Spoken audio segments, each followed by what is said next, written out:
ಮೂಲತಃ ಗುಲ್ಬರ್ಗ. ಇವರು ಪಿರಮಿಡ್ ಅನ್ನು ಕಟ್ಟಿಸಿ ಎಲ್ಲಾ ಸಾರ್ವಜನಿಕ ವ್ಯಕ್ತಿಗಳಿಗೆ ಪಿರಮಿಡ್ ಅಲ್ಲಿ ಧ್ಯಾನ ಮಾಡಲು ಅನುವು ಮಾಡಿಕೊಟ್ಟಿದ್ದಾರೆ ಮತ್ತು ಇವರು ಪ್ರಚಾರ ಸೇವೆಯಲ್ಲಿ ನಿರತರಾಗಿದ್ದಾರೆ. ಇವರನ್ನ ಈ ಒಂದು ಕಾರ್ಯಕ್ರಮಕ್ಕೆ ವೆಲ್ಕಮ್ ಮಾಡೋಣ ಮಾಸ್ಟರ್ಸ್. ನಮಸ್ತೆ ಮ್ಯಾಮ್.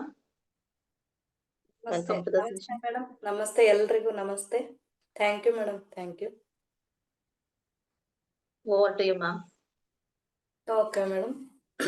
ಮಾಸ್ಟರ್ಸ್, ಮೊಟ್ಟ ಮೊದಲಿಗೆ ನಮ್ಮೆಲ್ಲರ ಗುರುಗಳಾದ ಬ್ರಹ್ಮರ್ಷಿ ಪತ್ರಿಜಿಯವರಿಗೂ ಹಾಗೂ ಸ್ವರ್ಣಮಾಲಾ ಅಮ್ಮನವರಿಗೂ ನಮ್ಮ ಅನಂತ ಆತ್ಮಪೂರ್ವಕ ಪ್ರಣಾಮಗಳನ್ನು ಸಲ್ಲಿಸುತ್ತಾ, ಹಾಗೆ ಇಂದಿನ ಒಂದು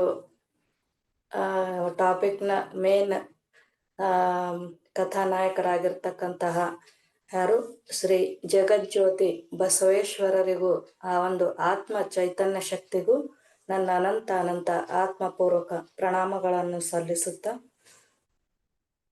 ಮಾಸ್ಟರ್ಸ್, ನಾವು ಬಸವಣ್ಣನವರ ವಚನಗಳ ಬಗ್ಗೆ ಆಗಿರ್ಬೋದು, ಅವರ ಒಂದು ಜೀವನ ಚರಿತ್ರೆ ಬಗ್ಗೆ ಆಗಿರ್ಬೋದು, ಈ ರೀತಿ ನಾವು ನೋಡ್ತಾ ಬರ್ತಾ ಇದ್ದೀವಿ. ಇಂದು ಅವರ ಜಗದ್ದು ಜ್ಯೋತಿ ಬಸವೇಶ್ವರರ ಒಂದು ತತ್ವ ಸಿದ್ಧಾಂತಗಳ ಬಗ್ಗೆ ನಾವು ನೋಡ್ತಾ ಹೋಗೋಣ. ಅದಕ್ಕೂ ಮುಂಚೆ ನೋಡಿ, ಬಸವಣ್ಣನವರು ಒಬ್ಬ ಮಹಾನ್ ತತ್ವಜ್ಞಾನಿಯೂ ಹೌದು, ಹಾಗೆ ಮಹಾನ್ ಕವಿಯೂ ಹೌದು. ಅವರ ಒಂದು ಜೀವನವನ್ನು ನಾವು ನೋಡ್ತಾ ಬಂದಾಗ, ಚಿಕ್ಕಂದಿನಲ್ಲೇ ಅವರು ಅವರ ತಂದೆ ತಾಯಿಗಳಿಗೆ ಬಸವಣ್ಣನವರು ಎರಡನೆಯ ಮಗ ಆಗಿರ್ತಕ್ಕಂಥವ್ರು. ಮೊದಲನೇದಾಗಿ ಅಕ್ಕ ನಾಗಾಂಬಿಕಾ ಅಂತ ಅವರ ಸಿಸ್ಟರ್, ಅವ್ರ ಅಕ್ಕ ಅಂತ ಇದ್ರು, ಅವ್ರಿಗಿಂತ ಹಿರಿಯರಾಗಿದ್ರು ಅವರು. ಇವರು ಹುಟ್ಟೋದಕ್ಕಿಂತ ಮುಂಚೆ ಅಕ್ಕ ನಾಗಾಂಬಿಕಾ ಅವರ ಜನ್ಮದ ನಂತರ ಬಸವೇಶ್ವರರ ಒಂದು ಜನ್ಮಕ್ಕೂ ಸ್ವಲ್ಪ ಗ್ಯಾಪ್ ಬಹಳನೇ ಇರುತ್ತೆ ಮಾಸ್ಟರ್ಸ್. ಬಹಳ ವರ್ಷಗಳ ನಂತರ ಬಸವೇಶ್ವರರ ಒಂದು ಜನನ ಅನ್ನೋದು ಆಗಿರುತ್ತೆ. ಸೊ ಇದು ಹೇಗೆ ಅಂತಂದ್ರೆ, ಅವರ ತಂದೆ ತಾಯಿಯರ ಒಂದು ಏನು ಒಂದು ಫಲ ಅಂತ ನಾವು ಹೇಳ್ತೀವಿ ಅಲ್ವಾ ಮಾಸ್ಟರ್ಸ್, ಆ ರೀತಿ ತಂದೆ ತಾಯಿಯರ ಒಂದು ಭಕ್ತಿಗೆ ಮೆಚ್ಚಿ ಪರಶಿವ ನೀಡಿರ್ತಕ್ಕಂಥ ಒಂದು ವರ ಅಂತಲೂ ಹೇಳ್ತಾರೆ ಮಾಸ್ಟರ್ಸ್.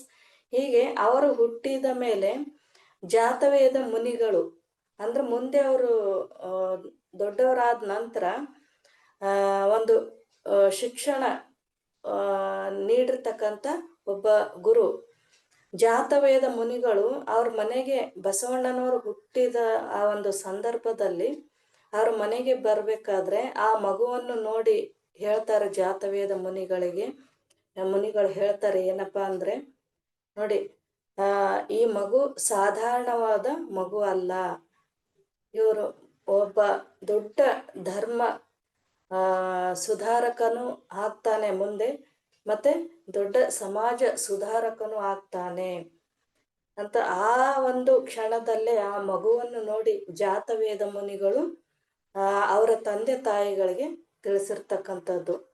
ಹೀಗೆ ಬೆಳೆದು ದೊಡ್ಡವನ್ನಾಗ್ತಿರ್ಬೇಕಾದ್ರೆ ಅಲ್ಲಿ ಅವರ ಒಂದು ಕುಟುಂಬ ಏನಪ್ಪಾ ಅಂದ್ರೆ ಒಂದು ಬ್ರಾಹ್ಮಣ ಕುಟುಂಬ. ಬ್ರಾಹ್ಮಣ ಸಂಪ್ರದಾಯದಂತೆ ಅಲ್ಲಿ ಏನಾಗ್ತೈತಂದ್ರೆ ಉಪನಯನ ಪದ್ಧತಿ ಅಂತ ನಾವು ನೋಡ್ತಾ ಬರ್ತೀವಿ. ಆ ಉಪನಯನವನ್ನು ತಮ್ಮ ಮಗುವಾಗಿರ್ತಕ್ಕಂಥ ಬಸವಣ್ಣನವರಿಗೆ ಕೊಡ್ಲಿಕ್ಕೆ ಅವರ ತಂದೆ ತಾಯಿ ಇಷ್ಟಪಡ್ತಾರೆ. ಹೀಗಿರ್ಬೇಕಾದ್ರೆ ಬಸವಣ್ಣನವರ ಒಂದು 8ನೇ ವಯಸ್ಸಿನಲ್ಲಿ ಅವರ ಉಪನಯನ ಪದ್ಧತಿ ಮಾಡ್ತಿರ್ಬೇಕಾದ್ರೆ ಜನಿವಾರವನ್ನು ಹಾಕ್ತಕ್ಕಂಥ ಒಂದು ಪದ್ಧತಿ ಉಂಟು. ಆ ಒಂದು ಜನಿವಾರ ಹಾಕ್ತಕ್ಕಂಥ ಸಂದರ್ಭದಲ್ಲಿ ಬಸವಣ್ಣನವ್ರು ಹೇಳ್ತಾರೆ ಏನು ಅಂತಂದ್ರೆ, ನನಗಿಂತ ಹಿರಿಯಳಾಗಿರ್ತಕ್ಕಂಥ ನನ್ನ ಅಕ್ಕ ಇದ್ದಾಳೆ, ಅವಳಿಗೆ ಮೊದ್ಲಿಲ್ಲಿ ಜನಿವಾರವನ್ನು ಹಾಕಿ ಆಮೇಲೆ ನಾನು ಹಾಕ್ಕೊಳ್ತೀನಿ ಅಂತ ಬಸವಣ್ಣವ್ರು ಹೇಳ್ತಾರೆ. ನೋಡಿ, ಅಷ್ಟೊಂದು ಚಿಕ್ಕ ವಯಸ್ಸಿನಲ್ಲೇ ಅವರು ಎಂತ ಕ್ರಾಂತಿಕಾರಿ ಮನೋಭಾವ ಅಂತಕ್ಕಂಥದ್ದು, ವ್ಯಕ್ತಿತ್ವ ಅಂತಕ್ಕಂಥದ್ದು ಇತ್ತು ಅಂತ ನಾವಿಲ್ಲಿ ನೋಡ್ಬೋದು ಮಾಸ್ಟರ್ಸ್. ಅಂದ್ರೆ ಇಲ್ಲಿ ಅವರು ಯಾವುದೇ ಇಲ್ಲಿ ಹೆಣ್ಣು ಗಂಡು ಅಂತಕ್ಕಂಥ ಭೇದ ಇಲ್ಲ, ಇಬ್ಬರು ಸರ್ವ ಸಮಾನರು ಅಂತಕ್ಕಂಥ ಒಂದು ಆ ಜ್ಞಾನ ಅಂತಕ್ಕಂಥದ್ದು, ಒಂದು ಸ್ವಯಂ ಜ್ಞಾನ ಅಂತಕ್ಕಂಥದ್ದು ಬಸವಣ್ಣನವರಿಗೆ ಇತ್ತು. ಹಾಗಾಗಿ ಅವರು ಅವರ ತಂದೆ ತಾಯಿ ಹೇಳ್ತಾರೆ, ಹಾಗಲ್ಲ, ನಮ್ಮ ಸಂಪ್ರದಾಯದಲ್ಲಿ ಗಂಡು ಮಕ್ಕಳಿಗೆ ಮಾತ್ರ ಈ ರೀತಿಯ ಒಂದು ಧರ್ಮ ಸಂಸ್ಕಾರವನ್ನು ಮಾಡ್ತಕ್ಕಂಥ ಒಂದು ಪದ್ಧತಿ ಇದೆ. ಹಾಗಾಗಿ ಗಂಡು ಮಕ್ಕಳಿಗೆ ಮಾತ್ರ ಈ ಒಂದು ಉಪನಯನ ಪದ್ಧತಿ ಅಂತಕ್ಕಂಥದ್ದು ಮಾಡಬೇಕು ಅಂತ ಹೇಳಿದಾಗ ಅದನ್ನು ಅಷ್ಟ ಒಂದು ತಮ್ಮ 8ನೇ ವಯಸ್ಸಿನಲ್ಲಿ ಅವರು ಧಿಕ್ಕರಿಸ್ತಾರೆ ಮಾಸ್ತರ್. ಅದರ ವಿರುದ್ಧ ಸಿಡಿದೇಳ್ತಾರೆ. ಮನೆಯಲ್ಲಿ ಆಗಿರ್ತಕ್ಕಂಥ ಈ ಒಂದು ಪ್ರಸಂಗದಿಂದ ತಮ್ಮ 8ನೇ ವಯಸ್ಸಿನಲ್ಲಿ ಅವರು ತಂದೆ ತಾಯಿಯನ್ನು, ಆ ಮನೆಯನ್ನು ಬಿಟ್ಟು ಹೋಗ್ಬಿಡ್ತಾರೆ ಮಾಸ್ಟರ್ಸ್. ಎಲ್ಲಿಗೆ? ಕೂಡಲ ಸಂಗಮಕ್ಕೆ ಬರ್ತಾರೆ. ಮುಂದೆ ಅಂದ್ರೆ ಅವರ ಅಕ್ಕ ಭಾವನೊಂದಿಗೆ ಅವರು ಕೂಡಲ ಸಂಗಮಕ್ಕೆ ಹೋಗ್ತಾರೆ. ತಮ್ಮ ಒಂದು 8ನೇ ವಯಸ್ಸಿನಲ್ಲೇ ಅವರು ಈ ರೀತಿ ಒಂದು ಸಮಾಜದ ಸುಧಾರಣೆ ಅಂತಕ್ಕಂಥ ಮನೋಭಾವನೆ ಅವರಿಗೆ ಎಷ್ಟೊಂದು ಅದ್ಭುತವಾಗಿ ಇತ್ತು ಅಂದ್ರೆ ನೋಡಿ, ಆವಾಗಿಂದಲೇ ಅವರು ಕ್ರಾಂತಿಕಾರಕ ಒಂದು ಚಳುವಳಿ ಅಂತಕ್ಕಂಥದ್ದು ಸ್ಟಾರ್ಟ್ ಆಯ್ತು ಅಂತ ನಾವಿಲ್ಲಿ ಹೇಳ್ಬೋದು ಮಾಸ್ಟರ್ಸ್. ಮುಂದೆ ಕೂಡಲ ಸಂಗಮಕ್ಕೆ ಅವರ ಅಕ್ಕ ಭಾವನೊಂದಿಗೆ ಹೋಗ್ತಾರೆ. ಜಾತವೇದ ಮುನಿಗಳ ಒಂದು ಅವರ ಒಂದು ನೇತೃತ್ವದಲ್ಲಿ ಅವರಿಗೆ ಶಿಕ್ಷಣ ಅನ್ನೋದು ಮುಂದುವರಿತಾ ಹೋಗ್ತದೆ. ತಮ್ಮ ಒಂದು 20ನೇ ವಯಸ್ಸಿನಲ್ಲಿ ಅವರು ಅಪಾರವಾದ ಜ್ಞಾನ ಸಂಪತ್ತನ್ನು ಅವರು ಪಡಿತಾರೆ ಮಾಸ್ಟರ್ಸ್. ಹೇಗೆ ಅಂತಂದ್ರೆ ನೋಡಿ, ಇಲ್ಲಿ ಬೇರೆ ಬೇರೆ ಒಂದು ಧರ್ಮ ಒಂದು ಐತಿಹಾಸಿಕ ಗ್ರಂಥಗಳನ್ನು, ಧರ್ಮ ಗ್ರಂಥಗಳನ್ನು ಅವರು ಓದ್ತಾ ಅದರಿಂದ ಒಂದು ಜ್ಞಾನ ಸಂಪತ್ತನ್ನು ಅವರು ಪಡಿತಾ ಹೋಗ್ತಾ ಇದ್ರು. ಆದ್ರೆ ಗುರು ಅಂತ ನೋಡಿದಾಗ ಅಂದ್ರೆ ಅವರ ಒಂದು 20ನೇ ವಯಸ್ಸಿನಲ್ಲೇ ಅವರಿಗೆ ಈ ಒಂದು ಆತ್ಮ ಸಾಕ್ಷಾತ್ಕಾರ ಆಗಿರ್ತಕ್ಕಂಥದ್ದು ಮಾಸ್ಟರ್ಸ್. ಹೇಗೆ ಅಂದ್ರೆ ನೋಡಿ, ಅಲ್ಲಿ ಕೂಡಲ ಸಂಗಮದಲ್ಲಿ ಸಂಗಮೇಶ್ವರ ಅಂತ ಒಂದು ದೇವರು, ಆ ದೇವರ ಬಗ್ಗೆ ಅತಿಯಾದ ಒಂದು ಭಕ್ತಿ ಅನ್ನೋದು ಅವರಿಗೆ ಅಲ್ಲಿ ಜಾಗೃತ ಆಗ್ತಾ ಹೋಗ್ತದೆ. ಅಂದ್ರೆ ಆವಾಗಿಂದಲೇ ಆ ಕೂಡಲ ಸಂಗಮನಾಥನ ಮೇಲಿನ ಭಕ್ತಿಯ ಒಂದು ಕಾರಣದಿಂದ ಅವರು ಭಕ್ತಿ ಭಂಡಾರಿ ಬಸವಣ್ಣ ಅಂತ ಅನ್ಸ್ಕೊಳ್ತಾರೆ ಮಾಸ್ಟರ್ಸ್. ಮುಂದೆ ತಮ್ಮ 20ನೇ ವಯಸ್ಸಿನಲ್ಲಿ ಆತ್ಮ ಸಾಕ್ಷಾತ್ಕಾರ ಸ್ವಯಂ ಅಂದ್ರೆ ಇಲ್ಲಿ ಬಸವಣ್ಣನವರು ತಮ್ಮ ಸ್ವಂತ ಅರಿವಿನಿಂದ ತಮ್ಮ ಸ್ವಯಂ ಜ್ಞಾನವನ್ನು ಅವರು ಹೊಂದಿರ್ತಾರೆ. ಇಲ್ಲಿ ಅವರಿಗೆ ಯಾವುದೇ ಒಬ್ಬ ನಿರ್ದಿಷ್ಟ ಗುರು ಅಂತ ಇರ್ಲಿಲ್ಲ. ಸ್ವತಃ ತಾವೇ ಒಂದು ಸ್ವಯಂ ಜ್ಞಾನಿಗಳಾಗಿದ್ರು ಬಸವಣ್ಣನವರು. ಬಸವಣ್ಣನವರ ಅವರ ಒಂದು ಜೀವನವನ್ನು ನೋಡ್ತಾ ಹೋದಾಗ ಬಸವಣ್ಣನವರಿಗೆ ಅವರ ಅರಿವೇ ಅವರಿಗೆ ಗುರುವಾಗಿತ್ತು. ಅರಿವೇ ಗುರು ಅಂತ ಹೇಳ್ತಾರಲ್ಲ ಮಾಸ್ಟರ್ಸ್, ಹಾಗೆ ಬಸವಣ್ಣನವರಿಗೆ ತಮ್ಮ ಅರಿವೆಯಲ್ಲಿ ತಮಗೆ ಗುರುವಾಗಿರ್ತದೆ. ಬಸವಣ್ಣನವರು ಕೆಲವೊಂದು ಜಾನಪದ ಸಾಂಗ್ಗಳನ್ನ ನೋಡ್ಬೋದು. ಏನಪ್ಪಾ ಅಂದ್ರೆ, ಬಸವಣ್ಣ ಗುರುವಿಲ್ಲದ ಗುಡ್ಡ ಅಂತಕ್ಕಂಥ ಒಂದು ಜಾನಪದ ಶೈಲಿಯ ಒಂದು ಹಾಡು ಇದೆ ಮಾಸ್ಟರ್ಸ್. ಆ ಹಾಡಿನಲ್ಲಿ ಜನಪದರು ಏನ್ ಹೇಳ್ತಾರೆ ಅಂತಂದ್ರೆ, ಬಸವಣ್ಣನನ್ನು ಗುರುವಿಲ್ಲದ ಗುಡ್ಡ ಅಂತ ಅವರನ್ನು ಹಾಡಿ ಹೊಗಳ್ತಿರ್ತಾರೆ. ಅಂದ್ರೆ ಅಷ್ಟೊಂದು ಸ್ವಯಂ ಜ್ಞಾನಿಗಳಾಗಿದ್ದರು. ಇಲ್ಲಿ ಅವರಿಗೆ ಯಾರು ಗುರು ಅಂತಕ್ಕಂಥವ್ರು ಇರ್ಲಿಲ್ಲ. ಅಂದ್ರೆ ಆ ಗುರು ಅಂತಕ್ಕಂಥವ್ರು ಸ್ವತಃ ತಮ್ಮೊಳಗೆ ಇರ್ತಕ್ಕಂಥದ್ದು, ಆ ಗುರುವಿನ ಶಕ್ತಿ ಅಂತಕ್ಕಂಥದ್ದು ಅಂತ ಅವರ ಒಂದು ನಿಲುವು. ಹೀಗೆ ನೋಡಿ, ಅವರ ಒಂದು ಸ್ವಯಂ ಜ್ಞಾನದಿಂದಲೇ ಅವರು ಆ ಒಂದು ಸಾಕ್ಷಾತ್ಕಾರವನ್ನು ಪಡಿತಾ ಹೋಗ್ತಾರೆ. ವಿಶ್ವಗುರು ಬಸವಣ್ಣನವರ ಇಲ್ಲಿ ಪರಮಾತ್ಮನ ಒಂದು ಕರುಣೆಯ ಕಂದರಾಗಿ ಅವರು ಅವತರಿಸ್ತಾರೆ ಈ ಭೂಮಿಗೆ. ಲೋಕಕ್ಕೆ ಒಂದು ಹೊಸ ಧರ್ಮವನ್ನು, ಹೊಸ ಸಮಾಜವನ್ನು ಅವರು ಕೊಡ್ಲಿಕ್ಕೆ ಒಂದು ಕ್ರಾಂತಿಕಾರಕ ಚಳುವಳಿಯನ್ನೇ ಪ್ರಾರಂಭಿಸಿದರು ಅಂತ ಹೇಳ್ಬೋದು. ಅಂದ್ರೆ ಇಲ್ಲಿ ಯಾವುದೇ ಒಂದು ಅಂಧಶ್ರದ್ಧೆ, ಜಡ ಸಂಪ್ರದಾಯಗಳನ್ನು ಒಪ್ಪದೆ ಸತ್ಯಾನ್ವೇಷಣೆಗಾಗಿ ಅವರು ತಮ್ಮ ಹೆತ್ತವರನ್ನು ಕೂಡ ಧಿಕ್ಕರಿಸಿ ಆ ಒಂದು ತಮ್ಮ 8ನೇ ವಯಸ್ಸಿನಲ್ಲಿ ಅವರು ಮನೆಯನ್ನು ಬಿಟ್ಟು ಹೋಗ್ತಾರೆ. ಅಲ್ಲೆಲ್ಲ ಎಷ್ಟೊಂದು ಶಾಸ್ತ್ರಾಧ್ಯಯನಗಳಲ್ಲಿ ತೊಡಗಿಕೊಂಡು ಯೋಗಾಭ್ಯಾಸಗಳಲ್ಲಿ ಅವರು ತೊಡಗಿಕೊಳ್ತಾ ಇರ್ತಾರೆ. ಜನರಲ್ಲಿ ಅಷ್ಟೊಂದು ಚಿಕ್ಕ ವಯಸ್ಸಿನಲ್ಲಿ ಅವರಿಗೆ ಅರಿವಾಗ್ತದೆ ನೋಡಿ ಮಾಸ್ಟರ್ಸ್. ಸಮಾಜದಲ್ಲಿ ಇರ್ತಕ್ಕಂಥ ಜನರಲ್ಲಿ ಮನೆ ಮಾಡಿಕೊಂಡಿರ್ತಕ್ಕಂಥ ಆ ಮೌಢ್ಯತೆ ಅಂತಕ್ಕಂಥದ್ದು, ಆ ಕಂದಾಚಾರ, ಮೌಢ್ಯತೆಯ ಕಂದಾಚಾರ ಅಂತಕ್ಕಂಥದ್ದು, ಜಾತೀಯತೆಯ ಬಗ್ಗೆ, ಧರ್ಮಾಂಧತೆಯ ಬಗ್ಗೆ ಸಾಕಷ್ಟು ಮನ ನೊಂದ್ಕೊಳ್ತಾರೆ. ಹಾಗೆ ಅದಕ್ಕೊಂದು ಪರಿಹಾರ ಬೇಕಲ್ಲ ಅಂತ ಅವರು ಪರಿಹಾರವನ್ನು ಅರಸತೊಡುತ್ತಾರೆ. ತಮ್ಮ ಒಂದು ಚಿಕ್ಕ ವಯಸ್ಸಿನಲ್ಲೇ ಅದಕ್ಕೆ ಪರಿಹಾರವನ್ನು ಹುಡುಕ್ಲಿಕ್ಕೆ ಅವರು ಪ್ರಾರಂಭ ಮಾಡ್ತಾರೆ. ನೋಡಿ, ಒಂದು ದಿನ ಅಂದ್ರೆ 14ನೇ ಜನವರಿ 14, 1155 ಅವರಿಗೆ ಪರಮಾತ್ಮನ ದಿವ್ಯ ದರ್ಶನ ಅಂತಕ್ಕಂಥದ್ದು ಅವರಿಗೆ ಆಗ್ತದೆ. ಅವರು ಇಷ್ಟಲಿಂಗ ಪೂಜೆಯಲ್ಲಿ ಸದಾ ನಿರತರಾಗ್ತಾ ಇದ್ರು. ಅಂದ್ರೆ ಇಷ್ಟಲಿಂಗ ಪೂಜೆ ಅಂತಕ್ಕಂಥದ್ದು ಬಸವಣ್ಣನವರು ನೀಡಿರ್ತಕ್ಕಂಥ ಒಂದು ಅದ್ಭುತ ಒಂದು ತತ್ವ ಅಂತ ಹೇಳ್ಬೋದು ಮಾಸ್ಟರ್ಸ್. ಇಲ್ಲಿ ಏನಪ್ಪಾ ಅಂತಂದ್ರೆ ಆವಾಗಿಂದಾನೇ ಒಂದು ಲಿಂಗಾಯತ ಧರ್ಮ ಅಂತ ಅವರು ಪ್ರಾರಂಭ ಮಾಡ್ತಾರೆ. ಇಲ್ಲಿ ಲಿಂಗಾಯತ ಧರ್ಮ ಅಂತಂದ್ರೆ ಅದು ಇಡೀ ವಿಶ್ವಕ್ಕೆ ಸಂಬಂಧಿಸಿರ್ತಕ್ಕಂಥದ್ದು. ಇಲ್ಲಿ ಪರಮಾತ್ಮ ಅಂತಕ್ಕಂಥವನು ಒಬ್ಬನೇ ತಂದೆ, ಉಳಿದವರೆಲ್ಲರೂ ಇಲ್ಲಿ ಆತನ ಮಕ್ಕಳು. ಆ ಒಂದು ಲಿಂಗ ಅಂತಂದ್ರೇನೆ ಇಲ್ಲಿ ಒಂದು ಬ್ರಹ್ಮಾಂಡ ಅಂತ ಅವರು ತಿಳಿದಿದ್ರು.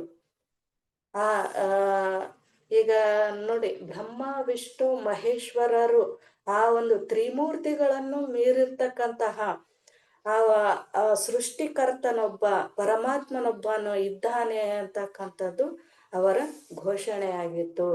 ಅಂದ್ರೆ ಬ್ರಹ್ಮ ವಿಷ್ಣು ಮಹೇಶ್ವರರಿಗೂ ಮೀರಿದಂತ ಆ ಒಬ್ಬ ಪರಮಾತ್ಮ ಇದ್ದಾನೆ ಅಂತಕ್ಕಂಥದ್ದು ಅವರ ನಿಲುವಾಗಿರ್ತದೆ. ಆ ದೇವನನ್ನ ಅವ್ರು ಏನಂತ ಕರೀತಾರೆ? ತ್ರಿಮೂರ್ತಿಗಳನ್ನು ಮೀರಿದಂತ ದೇವರು, ಆ ಸೃಷ್ಟಿಕರ್ತನನ್ನ ಅವ್ರು ಏನಂತ ಕರೆದ್ರು ಅಂದ್ರೆ ಅದು ಲಿಂಗದೇವ ಅಂತ ಅವರು ಕರೀತಾರೆ. ಆಗಿನಿಂದ ಅವರು ಒಂದು ಲಿಂಗಾಯತ ಧರ್ಮವನ್ನು ಸ್ಥಾಪನೆ ಮಾಡಿರ್ತಕ್ಕಂಥದ್ದು. ಆ ದೇವನಿಗೆ ಅಂದ್ರೆ ಆ ಸೃಷ್ಟಿಕರ್ತನಿಗೆ ಇಲ್ಲಿ ಯಾವುದೇ ಒಂದು ಆಕಾರ ಇಲ್ಲ, ಗುಣ ಇಲ್ಲ, ನಿರ್ಗುಣ ನಿರಾಕಾರ. ಅಂತ ಒಂದು ನಿರಾಕಾರ ದೇವನಿಗೆ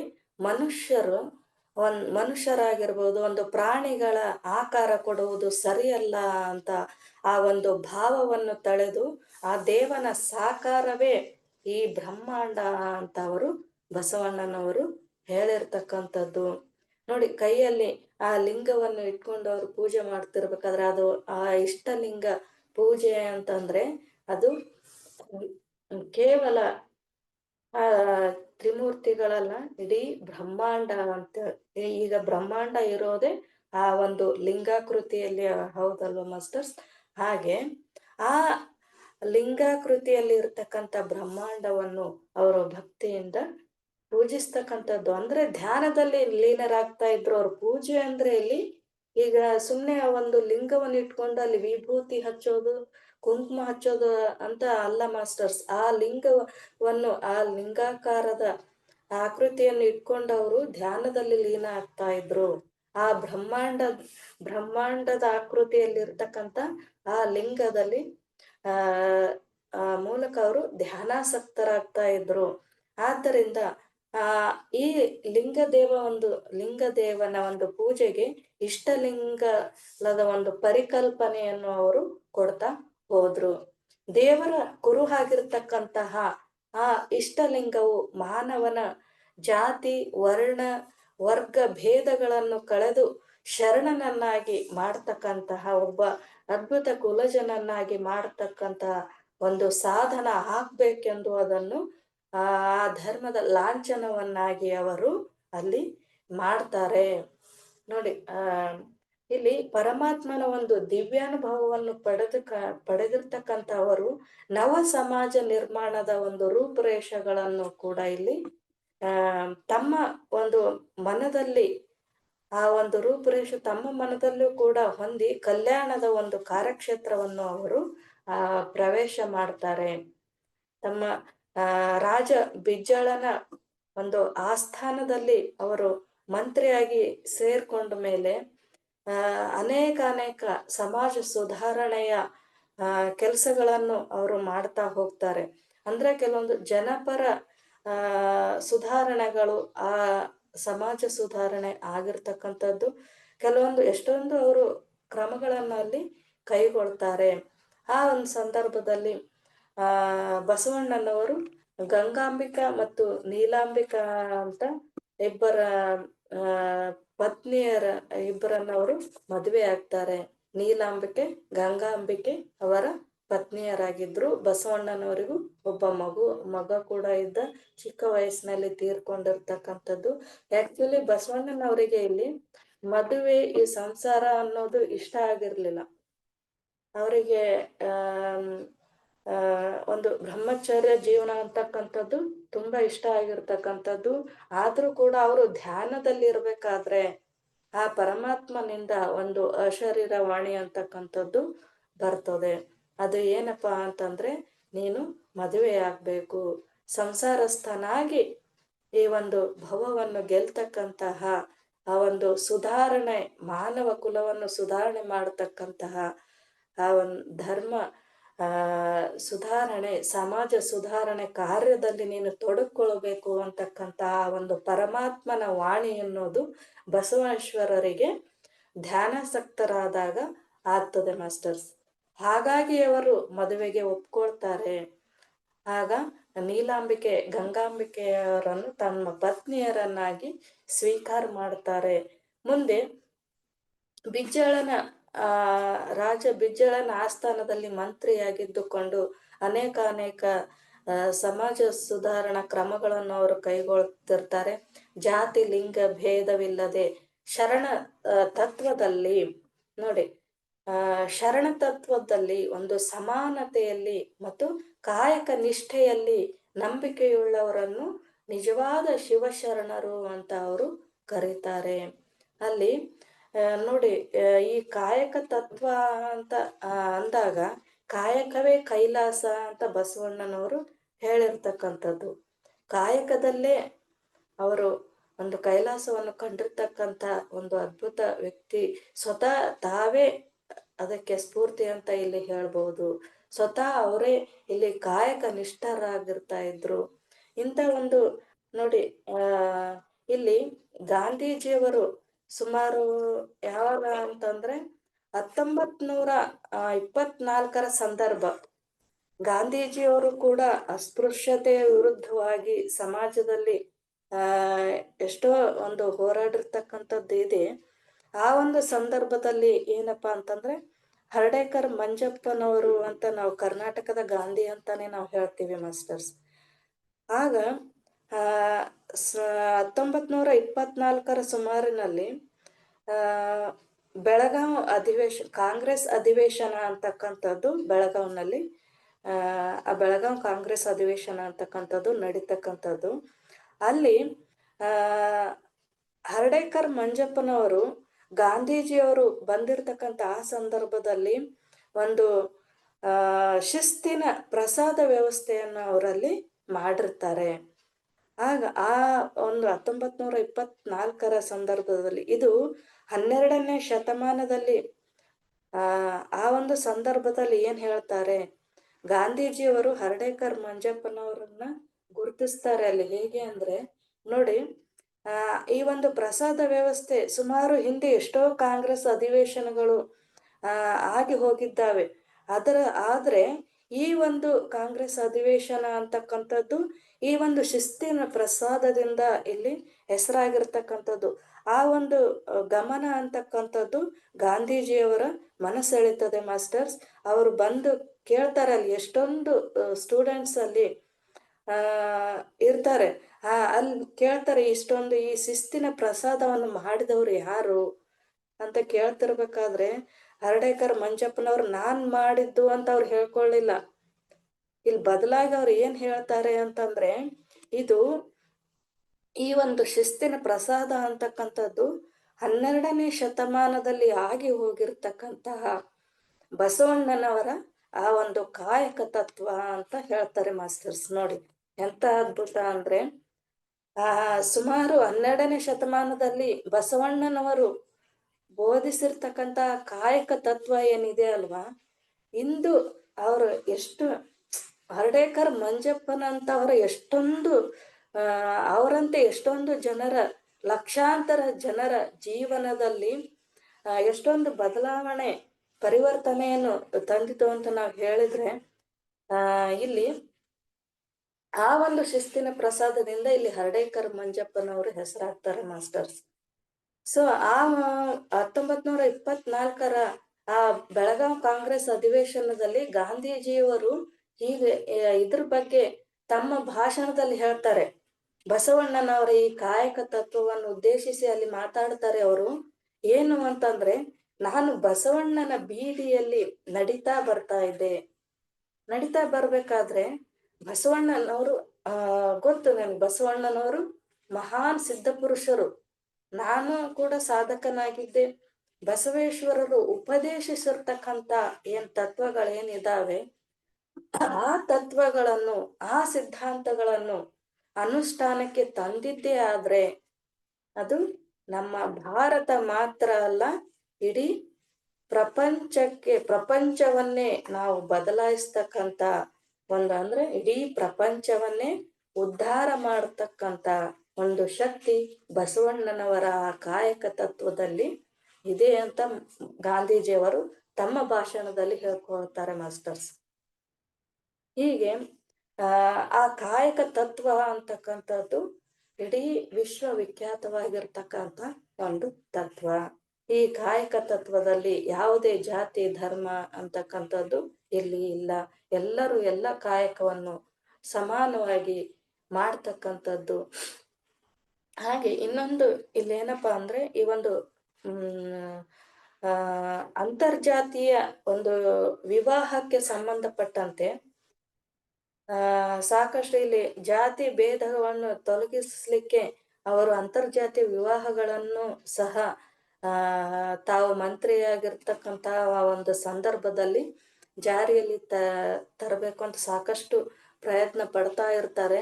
ಈ ಒಂದು ನಿಟ್ಟಿನಲ್ಲಿ ಅವರು ಒಂದು ಆ ಒಂದು ಹುಟ್ಟಿನಿಂದ ಬ್ರಾಹ್ಮಣರಾಗಿರ್ತಕ್ಕಂತಹ ಆದ್ರೆ ಸಂಸ್ಕಾರದಿಂದ ಶರಣರಾಗಿರ್ತಕ್ಕಂಥ ಮಧುವರಸರ ಮಗಳನ್ನು, ಯಾರು ಮಧುವರಸರ ಮಗಳಾಗಿರ್ತಕ್ಕಂಥ ಲಾವಣ್ಯಳನ್ನು ಸಮಗಾರ ಹರಳಯ್ಯ ಅವರ ಮಗ ಶೀಲವಂತ, ಸಮಗಾರ ಹರಳಯ್ಯನವರ ಮಗ ಶೀಲವಂತ ಅವರಿಗೆ ಕೊಟ್ಟು ವಿವಾಹ ಮಾಡ್ಲಿಕ್ಕೆ ಪ್ರೇರಣೆ ಮಾಡ್ತಾರೆ. ಆ ವಿವಾಹವನ್ನು ಕೂಡ ಅವರು ಮಾಡುವಲ್ಲಿ ಯಶಸ್ವಿ ಆಗ್ತಾರೆ. ಈ ವಿವಾಹದಿಂದ ಸಮಾಜದಲ್ಲಿ ಕೆಲವೊಂದು ಸಂಪ್ರದಾಯವಾದಿಗಳು ಸಿಡಿದೇಳ್ತಾರೆ ಮಾಸ್ಟರ್ಸ್. ಅಂದಿನ ಸಮಾಜದಲ್ಲಿ ಇನ್ನೂ ಆ ಒಂದು ಜಾತೀಯತೆಯ ಮೌಢ್ಯತೆ ಅನ್ನೋದು ಆಳವಾಗಿ ಬೇರೂರಿರ್ತಕ್ಕಂಥ ಸಂದರ್ಭ ಮಾಸ್ಟರ್ಸ್. ಆ ಸಮಯ ನೋಡಿ, ಅಂತ ಕೆಲವೊಂದು ಸಂಪ್ರದಾಯವಾದಿಗಳು ಈ ಒಂದು ವಿವಾಹದಿಂದ ಸಿಡಿದೇಳ್ತಾರೆ.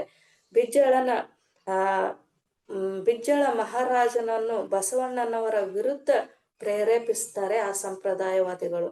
ಧರ್ಮಗುರು ಬಸವಣ್ಣನವರಿಗೆ ಅಲ್ಲಿ ಏನಾಗ್ತದೆ ಅಂದ್ರೆ, ಆ ರಾಜನನ್ನು ಪ್ರೇರೇಪಿಸಿ ಗಡಿಪಾರು ಮಾಡ್ತಕ್ಕಂತಹ ಒಂದು ಶಿಕ್ಷೆ ಅನ್ನೋದು ಇಲ್ಲಿ ಬಸವಣ್ಣನವರಿಗೆ ಕೊಡಿಸಲಾಗ್ತದೆ ಮಾಸ್ಟರ್ಸ್. ಅಲ್ಲಿ ಬಸವಣ್ಣನವರು ಗಡಿಪಾರು ಶಿಕ್ಷೆಯನ್ನು ಸ್ವೀಕಾರ ಮಾಡಿ ಕಲ್ಯಾಣದಿಂದ ಅವರು ಹೊರಡ್ತಾರೆ. ಹೊರಟ ನಂತರ ಅಲ್ಲಿ ಹರಳಯ್ಯ ಮಧುವರಸನವರಿಗೆ ಅವರಿಗೂ ಕೂಡ ಅಲ್ಲಿ ಶಿಕ್ಷೆ ಆಗ್ತದೆ ಮಾಸ್ಟರ್ಸ್. ಅಲ್ಲಿ ಅವರ ಪ್ರಾಣವನ್ನು ಕೂಡ ಹೇಗೆ ತೆಗಿತಾರೆ ಅಂತಂದ್ರೆ ನೋಡಿ, ಆ ಮದುವೆ ಆಗಿರ್ತಕ್ಕಂಥ ದಂಪತಿಗಳನ್ನು ಕೂಡ ಅವರನ್ನು ಕಣ್ಣು ಕೀಳಿಸಿ ಆನೆಗಳ ಕಾಲುಗಳಿಗೆ ಕಟ್ಟಿ ಅವರನ್ನು ಎಳೆದಾಡ್ತಾ ಅವರ ಪ್ರಾಣವನ್ನು ಕೂಡ ಚಿತ್ರ ಹಿಂಸೆ ಕೊಟ್ಟು ಅವರ ಪ್ರಾಣವನ್ನು ಕೂಡ ಅಲ್ಲಿ ತೆಗಿತಾರೆ ಆ ಸಂಪ್ರದಾಯವಾದಿಗಳು. ನೋಡಿ ಮುಂದೆ ಆ ಜಾತಿವಾದಿಗಳು ಬಸವಣ್ಣನವರು ಎಷ್ಟೊಂದು ಈ ವಚನ ಸಾಹಿತ್ಯವನ್ನು ನಾವು ನೋಡ್ತಾ ಬಂದಾಗ ಅಲ್ಲಿಯವರೆಗೂ ಎಷ್ಟೊಂದು ಅವರು ವಚನಗಳನ್ನು ಈ ಒಂದು ಸಮಾಜ ಸುಧಾರಣೆಗಾಗಿ ತಂದಿರತಕ್ಕಂಥದ್ದು, ಆ ವಚನ ಸಾಹಿತ್ಯವನ್ನು ನಾಶ ಮಾಡಲಿಕ್ಕೆ ಎಷ್ಟೋ ಜಾತಿವಾದಿಗಳು ಇಲ್ಲಿ ಸನ್ನದ್ಧರಾದಾಗ ಆ ವೀರಮಾತೆ ಅಕ್ಕನಾಗಾಂಬಿಕೆ ಚನ್ನಬಸವಣ್ಣ ಮತ್ತೆ ಮಡಿವಾಳ ಮಾಚಯ್ಯ ಅಂತಕ್ಕಂಥವ್ರು ಅದರ ವಿರುದ್ಧವಾಗಿ, ಆ ಸಂಪ್ರದಾಯವಾದಿಗಳ ವಿರುದ್ಧವಾಗಿ ಹೋರಾಡಿ ಅವರ ಒಂದು ವಚನ ಸಾಹಿತ್ಯವನ್ನು ಉಳಿಸಿಕೊಡ್ತಾರೆ. ಮುಂದೆ ಅದು ನಮ್ಮೆಲ್ಲರ ನೋಡಿ ಕರ್ನಾಟಕದ, ಭಾರತದ, ಇಡೀ ವಿಶ್ವದ ಒಂದು ಆಸ್ತಿ ಅಂತಲೇನೆ ನಾವು ಹೇಳ್ಬೋದು ಮಾಸ್ಟರ್ಸ್. ಯಾವುದು ಅದು? ಬಸವಣ್ಣನವರ ವಚನ ಸಾಹಿತ್ಯ ನಮ್ಮ ಇಡೀ ವಿಶ್ವದ ಆಸ್ತಿ ಅಂತ ನಾವು ಕರಿಬಹುದು. ನೋಡಿ ಇನ್ನೊಂದೇನಪ್ಪಾ ಅಂತಂದ್ರೆ ಆ ಒಂದು ಸಂದರ್ಭದಲ್ಲಿ ಎಷ್ಟೋ ಶಿವಶರಣರನ್ನು ಕಗ್ಗೊಲೆ ಮಾಡಲಾಗ್ತದೆ, ಅವರ ರಕ್ತದ ಹೊಳೆಯನ್ನೇ ಹರಿಸಲಾಗ್ತದೆ. ಬಸವಣ್ಣನವ್ರನ್ನು ಕೂಡ ಸುಮಾರು 1196ರಲ್ಲಿ ಕೂಡಲ ಸಂಗಮದಲ್ಲಿ ಬಂದು ಲಿಂಗೈಕ್ಯರಾಗ್ತಕ್ಕಂಥ ಒಂದು ಸಂದರ್ಭ ಅಲ್ಲಿ ಒದಗಿ ಬರ್ತದೆ. ಅವರ ಸಮಾಧಿ ಕೂಡ ಈಗ ಅಲ್ಲಿ ಕರ್ನಾಟಕ ಸರ್ಕಾರದಿಂದ ಬಸವಸಾಗರ ಹಿನ್ನೀರಿನಲ್ಲಿ ಮುಳುಗದಂತೆ ಇನ್ನೂವರೆಗೂ ಅದು ರಕ್ಷಿಸಲ್ಪಡ್ತಾ ಇದೆ ಮಾಸ್ಟರ್ಸ್. ಕೂಡಲ ಸಂಗಮದಲ್ಲಿ ಇನ್ನೂ ನೋಡ್ಬೋದು ಅವರ ಸಮಾಧಿ ಆಗಿರ್ತಕ್ಕಂಥ ಒಂದು ಸ್ಥಳ. ಮತ್ತೆ ಅವರ ಒಂದು ಸಿದ್ಧಾಂತಗಳನ್ನು ನಾವು ನೋಡ್ತಾ ಹೋದಾಗ ಬಸವಣ್ಣನವರ ಈ ಒಂದು ಅವರ ವೈಯಕ್ತಿಕ ಜೀವನ ಚರಿತ್ರೆ ತುಂಬಾ ಒಂದು ಮಹತ್ವ ಉಳ್ಳಂಥದ್ದು. ಆದ್ರೆ ಅದನ್ನು ನಾವು ಇಲ್ಲಿ ಅವರು ಬಿಟ್ಟು ಹೋಗಿರ್ತಕ್ಕಂಥ ಒಂದು ವಚನ ಸಾಹಿತ್ಯ, ಸಮಾನತೆ, ವಿಶ್ವ ಭ್ರಾತೃತ್ವ, ವಿಶ್ವ ಬಾಂಧವ್ಯ ಅಂತಕ್ಕಂಥದ್ದು, ವ್ಯಕ್ತಿ ಸ್ವಾತಂತ್ರ್ಯ ಅಂತಕ್ಕಂಥದ್ದು, ಸತ್ಯ ಮತ್ತು ಅಹಿಂಸೆ, ದಯಾಪರತೆ ಮೊದಲಾದ ಶ್ರೇಷ್ಠ ಒಂದು ತತ್ವಗಳ ಸಿದ್ಧಾಂತಗಳ ತಳಹದಿಯ ಮೇಲೆ ಆಗಿರ್ತಕ್ಕಂಥದ್ದು. ಏನಪ್ಪಾ ಅಂದ್ರೆ ಆದರ್ಶ ಸಮಾಜವೊಂದನ್ನು ರೂಪಿಸ್ತಕ್ಕಂಥ ಒಂದು ಯುಗ ಪ್ರವರ್ತಕರಲ್ಲಿ ಇರುವ ಎಲ್ಲ ಗುಣಗಳನ್ನು ನಾವು ಬಸವಣ್ಣನವರಲ್ಲಿ ಕಾಣ್ತಾ ಹೋಗ್ತೀವಿ. ಅವರು ತಮ್ಮ ಒಂದು ಸ್ವಯಂ ಜ್ಞಾನ, ದಿವ್ಯಾನುಭವ, ಆಚಾರ ವಿಚಾರದಲ್ಲೂ ಕೂಡ ನೀತಿ ಬೋಧನೆಗಳನ್ನು ತಾವು ಕಂಡ್ಕೊಳ್ತಾರೆ. ಮೊದಲಿಗೆ ತಾವು ಕಂಡ್ಕೊಂಡು ಆಮೇಲೆ ಜನತೆಗೆ ಅವರು ಬೋಧಿಸ್ತಾರೆ. ಅವರ ಒಂದು ಸಿದ್ಧಾಂತದಲ್ಲಿ ನನ್ನ ಒಂದು ನೂತನ ದೃಷ್ಟಿ ಅಂತಕ್ಕಂಥದ್ದು ಇದೆ ಮಾಸ್ಟರ್ಸ್. ಹಳೆಯದೆಲ್ಲ ಸತ್ಯ ಅಂತಕ್ಕಂಥ ಒಂದು ಕುರುಡು ದೃಷ್ಟಿ ಅವರಲ್ಲಿ ಇರಲಿಲ್ಲ. ಸ್ವತಃ ಅವರು ಅನುಭವಕ್ಕೆ ತಂದ್ಕೊಂಡು ಅದನ್ನು ಜನರಿಗೆ ಹೇಳ್ತಾ ಇದ್ರು. ಅನುಭವಕ್ಕೆ ನಿಲುಕದ ಒಂದು ಮಾನವ ಸಾಮಾನ್ಯವಲ್ಲ. ಅಂದ್ರೆ ಸಾಮಾನ್ಯ ಮನುಷ್ಯನಲ್ಲಿರ್ತಕ್ಕಂಥ ಒಂದು ಶಕ್ತಿ ಅಂತಕ್ಕಂಥದ್ದು ಸಾಮಾನ್ಯವಾದುದಲ್ಲ. ಸದಾ ಇಲ್ಲಿ ಧರ್ಮ ದ್ವಾರ ಅಂತಕ್ಕಂಥದ್ದು ಜನರಿಗೆ ಸದಾ ತೆರೆದಿರ್ಬೇಕು ಅಂತಕ್ಕಂಥದ್ದು ಇಲ್ಲಿ ಬಸವಣ್ಣನವರ ನಿಲುವಾಗಿರ್ತದೆ. ಸಂಸ್ಕಾರವಂತರಿಗೆ ಅವರಿಗೆ ಅವರ ಸ್ಥಾನ ಸಿಗಬೇಕು ಅಂತಕ್ಕಂಥ, ಅಂದ್ರೆ ಇಲ್ಲಿ ಸ್ಥಾನಕ್ಕಾಗಿ ಇಲ್ಲಿ ಮೇಲು ಕೇಳು ಅಂತಕ್ಕಂಥ ಒಂದು ಭೇದ ಭಾವ ಬೇಡ ಎಂಬುದೇ ಅವರು ಕಂಡುಕೊಂಡಂತ ಒಂದು ಸತ್ಯ. ಅದನ್ನು ಸಾರ್ವತ್ರಿಕಗೊಳಿಸ್ಲಿಕ್ಕೆ ಅವರು ವಿಶೇಷವಾಗಿ ಹೋರಾಡಿರ್ತಕ್ಕಂತಹ ಅವರ ಜೀವನ ಹೋರಾಟವೇ ಅವರ ವಚನಗಳಿಂದ ಇಲ್ಲಿ ಸ್ಪಷ್ಟವಾಗಿ ಗೋಚರಿಸ್ತಾ ಹೋಗ್ತದೆ ಮಾಸ್ಟರ್ಸ್. ಪುರಾಣದ ಕಥೆಗಳ ಒಂದು ಚೌಕಟ್ಟಿನಲ್ಲಿ ಬಸವಣ್ಣನವರಷ್ಟೇ ನೋಡಿದ್ರೆ ಅವರ ವ್ಯಕ್ತಿತ್ವದ ಅರಿವು ಅಂತಕ್ಕಂಥದ್ದು ಆಗೋದಿಲ್ಲ ಮಾಸ್ಟರ್ಸ್. ನೋಡಿ ಅವರ ತತ್ವ ಸಿದ್ಧಾಂತಗಳು ಮಾನವ ಶಕ್ತಿಯ ಅಂದ್ರೆ ಮನುಷ್ಯನಲ್ಲಿ ಆ ತತ್ವ ಸಿದ್ಧಾಂತಗಳು ಮನುಷ್ಯನನ್ನು ಜಾಗೃತಗೊಳಿಸ್ತಕ್ಕಂತಹ ಅಂದ್ರೆ ಅವರು ತನ್ನ ಸುತ್ತಮುತ್ತಲೇ ಇರ್ತಕ್ಕಂತಹ ಬ್ರಹ್ಮಾಂಡ ಇವೆಲ್ಲದಕ್ಕೂ ಆಧಾರವಾದಂತಹ ವಸ್ತು, ಅದರಲ್ಲಿ ತನ್ನ ಸ್ಥಾನ ಇವುಗಳ ಬಗೆಗೆ ಯೋಚಿಸುತ್ತಾ ತಾನೂ ಸಾಧಿಸಿದ ಸಾಧನೆಯು ಸಹಕಾರದಿಂದ ಅಲ್ಲಿ ಸಿದ್ಧಾಂತಗಳನ್ನು ಕಾಣ್ತಾ ಅವನ್ನು ಮುಂದೆ ಬರುವವರಿಗಾಗಿ ಬರವಣಿಗೆಯ ಮೂಲಕ ಇಲ್ಲಿ ಶಾಶ್ವತ ಸಾಮಗ್ರಿಗಳನ್ನಾಗಿ ಅವರು ಮಾಡಿರ್ತಕ್ಕಂಥದ್ದು. ಸೃಷ್ಟಿಯ ಒಂದು ಭಾಗ ಆಗಿರ್ತಕ್ಕಂತಹ ತಾನು ಮತ್ತೆ ಆ ಸೃಷ್ಟಿಕರ್ತನಲ್ಲಿ ಸೇರುವ ಅವನ ಅಭಿಪ್ರಾಯವೇ ಅವರ ಮತ ಅಂತಕ್ಕಂಥದ್ದು ಇಲ್ಲಿ ಅವರ ಸಿದ್ಧಾಂತ ಅಂತಲೂ ನಾವಿಲ್ಲಿ ಹೇಳ್ಬಹುದು. ನೋಡಿ, ಆತನನ್ನು ಕಾಣುವ ದೃಷ್ಟಿಯೇ ದರ್ಶನ ಅಂತ ಇಲ್ಲಿ ಸ್ಥೂಲವಾಗಿ ಹೇಳ್ಬಹುದು ಮಾಸ್ಟರ್ಸ್. ಹೀಗೆ ನಿಜ ಸತ್ಯದ ದರ್ಶನವನ್ನು ಉಂಟು ಮಾಡಿ ಕೊಡುವ ತತ್ವಶಾಸ್ತ್ರಗಳಿಗೆ ದರ್ಶನ ಗ್ರಂಥ ಅಂತಲೂ ನಾವು ಹೇಳ್ಬಹುದು. ಹೀಗೆ ಮತದ ಮಾತುಗಳಲ್ಲಿ ಈ ಒಂದು ಜೀವ ಜಗತ್ತಿನಲ್ಲಿ ಏನಪ್ಪಾ ಅಂದ್ರೆ, ಈ ಜೀವ ಜಗತ್ತು ಅಂತಕ್ಕಂಥದ್ದು ಈಶ್ವರ ಈ ಮೂರರ ಪರಸ್ಪರ ಸಂಬಂಧದ ಬಗ್ಗೆ ಕೂಲಂಕುಷವಾದ ಒಂದು ವಿಮರ್ಶೆ ಇದೆ ಅಂತ ನಾವಿಲ್ಲಿ ಹೇಳ್ಬೋದು. ಹೀಗೆ ಬಸವಣ್ಣನವರ ಒಂದು ನೋಡಿ, ಮತದ ಆಚಾರ ವಿಚಾರಗಳಿಗೆ ಪೂರ್ವಭಾವಿಯಾಗಿ ಇಲ್ಲಿ ಏನ್ ಹೇಳ್ತಾರೆ ಅಂದ್ರೆ, ಆ ಬೆಂಬಲವಾಗಿರ್ತಕ್ಕಂಥ ಅವರ ಸಿದ್ಧಾಂತಗಳು ಈ ಒಂದು ದರ್ಶನಗಳಲ್ಲಿಯೇ ಸಮಾವೇಶಗೊಳ್ತಾ ಹೋಗ್ತವೆ. ಬಸವಣ್ಣನವರ ಒಂದು ಸಿದ್ಧಾಂತಗಳನ್ನು ನೋಡಿದಾಗ ಅಲ್ಲಿ ಮುಖ್ಯವಾದ ಪರಮ ಗುರಿ ಏನಪ್ಪಾ ಅಂತಂದ್ರೆ ಅದು ಮುಕ್ತಿಯೇ ಆಗಿದೆ ಮಾಸ್ಟರ್ಸ್. ಆ ಜೀವಂತ ಸ್ಥಿತಿಯಲ್ಲಿಯೇ ನರನು ಹರನಾಗ್ತಕ್ಕಂತಹ ನರ ಪುರುಷನು ಹರ ಅಂದ್ರೆ ಈ ನರ ಪ್ರಪಂಚ ಏನಿದೆ ಅಲ್ವಾ ಮಾಸ್ಟರ್ಸ್, ಅದು ಹರ ಪ್ರಪಂಚವಾಗ್ತಕ್ಕಂತ ದೇವನ ಪ್ರಪಂಚವಾಗ್ತಕ್ಕಂತಹ ಒಂದು ಸ್ಥಿತಿ ಬರಬೇಕು ಅಂತಕ್ಕಂಥದ್ದೇ ಅವರ ಮೂಲ ಮತ ಆಗಿತ್ತು. ಮಾನವನಲ್ಲಿ ಹುದುಗಿರ್ತಕ್ಕಂಥ ಅದ್ಭುತವಾದ ಒಂದು ಕ್ರಿಯಾಶಕ್ತಿ ಆಗಿರ್ಬೋದು, ಸಂಕಲ್ಪ ಶಕ್ತಿ ಆಗಿರ್ಬೋದು, ಅದರ ಒಂದು ಫಲವಾಗಿ ಆ ಸ್ಥಿತಿಯನ್ನುಂಟು ಮಾಡಬಹುದು ಎಂಬುದೇ ಆ ಆಚರಣೆಗೆ ತಂದು ತೋರಿಸಿರ್ತಕ್ಕಂಥವ್ರು ಬಸವಣ್ಣ. ಇಲ್ಲಿ ಸ್ವರ್ಗ ನರಕಗಳ ಕಲ್ಪನೆಯಲ್ಲಿ ಜನಾಂಗದ ದೃಷ್ಟಿಯನ್ನು ಕೂಡ ಅವರು ಉನ್ನತಗೊಳಿಸ್ಲಿಕ್ಕೆ ಸಾಕಷ್ಟು ಪ್ರಯತ್ನ ಪಡ್ತಾರೆ. ಪಾಪ ಪುಣ್ಯ ಆಗಿರ್ಬೋದು, ಅವು ಪಾಪ ಪುಣ್ಯ ಅಂತಕ್ಕಂಥದ್ದು ತಮ್ಮಿಷ್ಟ. ಇಲ್ಲಿ ಸತ್ಯ ನುಡಿತಕ್ಕಂಥದ್ದು ಸ್ವರ್ಗ, ಮಿಥ್ಯೆ ನುಡಿತಕ್ಕಂಥದ್ದು ನರಕ ಅಂತ ಅವರಿಲ್ಲಿ ಹೇಳ್ತಕ್ಕಂಥದ್ದು. ಮತ್ತೆ ಈ ಒಂದು ಜನಾಂಗದ ಗಮನ ಸೆಳೆತಕ್ಕಂಥದ್ದು ಏನಪ್ಪಾ ಅಂತಂದ್ರೆ, ಶರಣರ ಒಂದು ಈ ಒಂದು ಶರಣರ ಲಿಂಗದ ಕಲ್ಪನೆಯಲ್ಲಿ ಉನ್ನತವಾಗಿರ್ತಕ್ಕಂಥ ಒಂದು ಅಧ್ಯಾತ್ಮ ಶಾಸ್ತ್ರ, ನಿಜವಾದ ಮನಃಶಾಸ್ತ್ರ ಅಂತಕ್ಕಂಥದ್ದು, ಇವುಗಳ ಒಂದು ಸಂಗಮವೇ ಅಂತರ್ಭೂತವಾಗಿರ್ತಕ್ಕಂಥ ಒಂದು ವಿಷಯ ಅಂತ ನಾವಿಲ್ಲಿ ಹೇಳ್ಬೋದು. ವಚನ ತತ್ವಶಾಸ್ತ್ರದಲ್ಲಿ ಲಿಂಗದ ವಿಚಾರವೇ ಇಲ್ಲಿ ಪ್ರಮುಖ ವಿಚಾರ ಅಂತ ಅವರು ಹೇಳಿರ್ತಕ್ಕಂಥದ್ದು. ನೋಡಿ, ಅಂತ ಒಂದು ವಚನ ಸಾಹಿತ್ಯದಲ್ಲಿ ಮಾಸ್ಟರ್ಸ್ ಕೆಲವೊಂದು ವಚನಗಳನ್ನು ನೋಡ್ತಾ ಹೋಗೋಣ. ಇಲ್ಲಿ ಅವರ ಒಂದು ವಚನ ಸಾಹಿತ್ಯದಲ್ಲಿ ನಾವು ಕೂಡಲ ಸಂಗಮ ಅಂತಕ್ಕಂಥ ಒಂದು ಅಂಕಿತ ನಾಮವನ್ನು ಬಳಸ್ಕೊಂಡು ಅವರು ವಚನಗಳನ್ನು ಬಳಸ್ತಾ ಬರ್ತಾ ಇದ್ರು. ಅಂದ್ರೆ ಆ ಕನ್ನಡದ ಮೊಟ್ಟ ಮೊದಲ ವಚನ ಕ್ರಾಂತಿಯ ಹರಿಕಾರ ಅಂತಲೂ ನಾವು ಬಸವಣ್ಣನವರಿಗೆ ಹೇಳ್ತೀವಿ.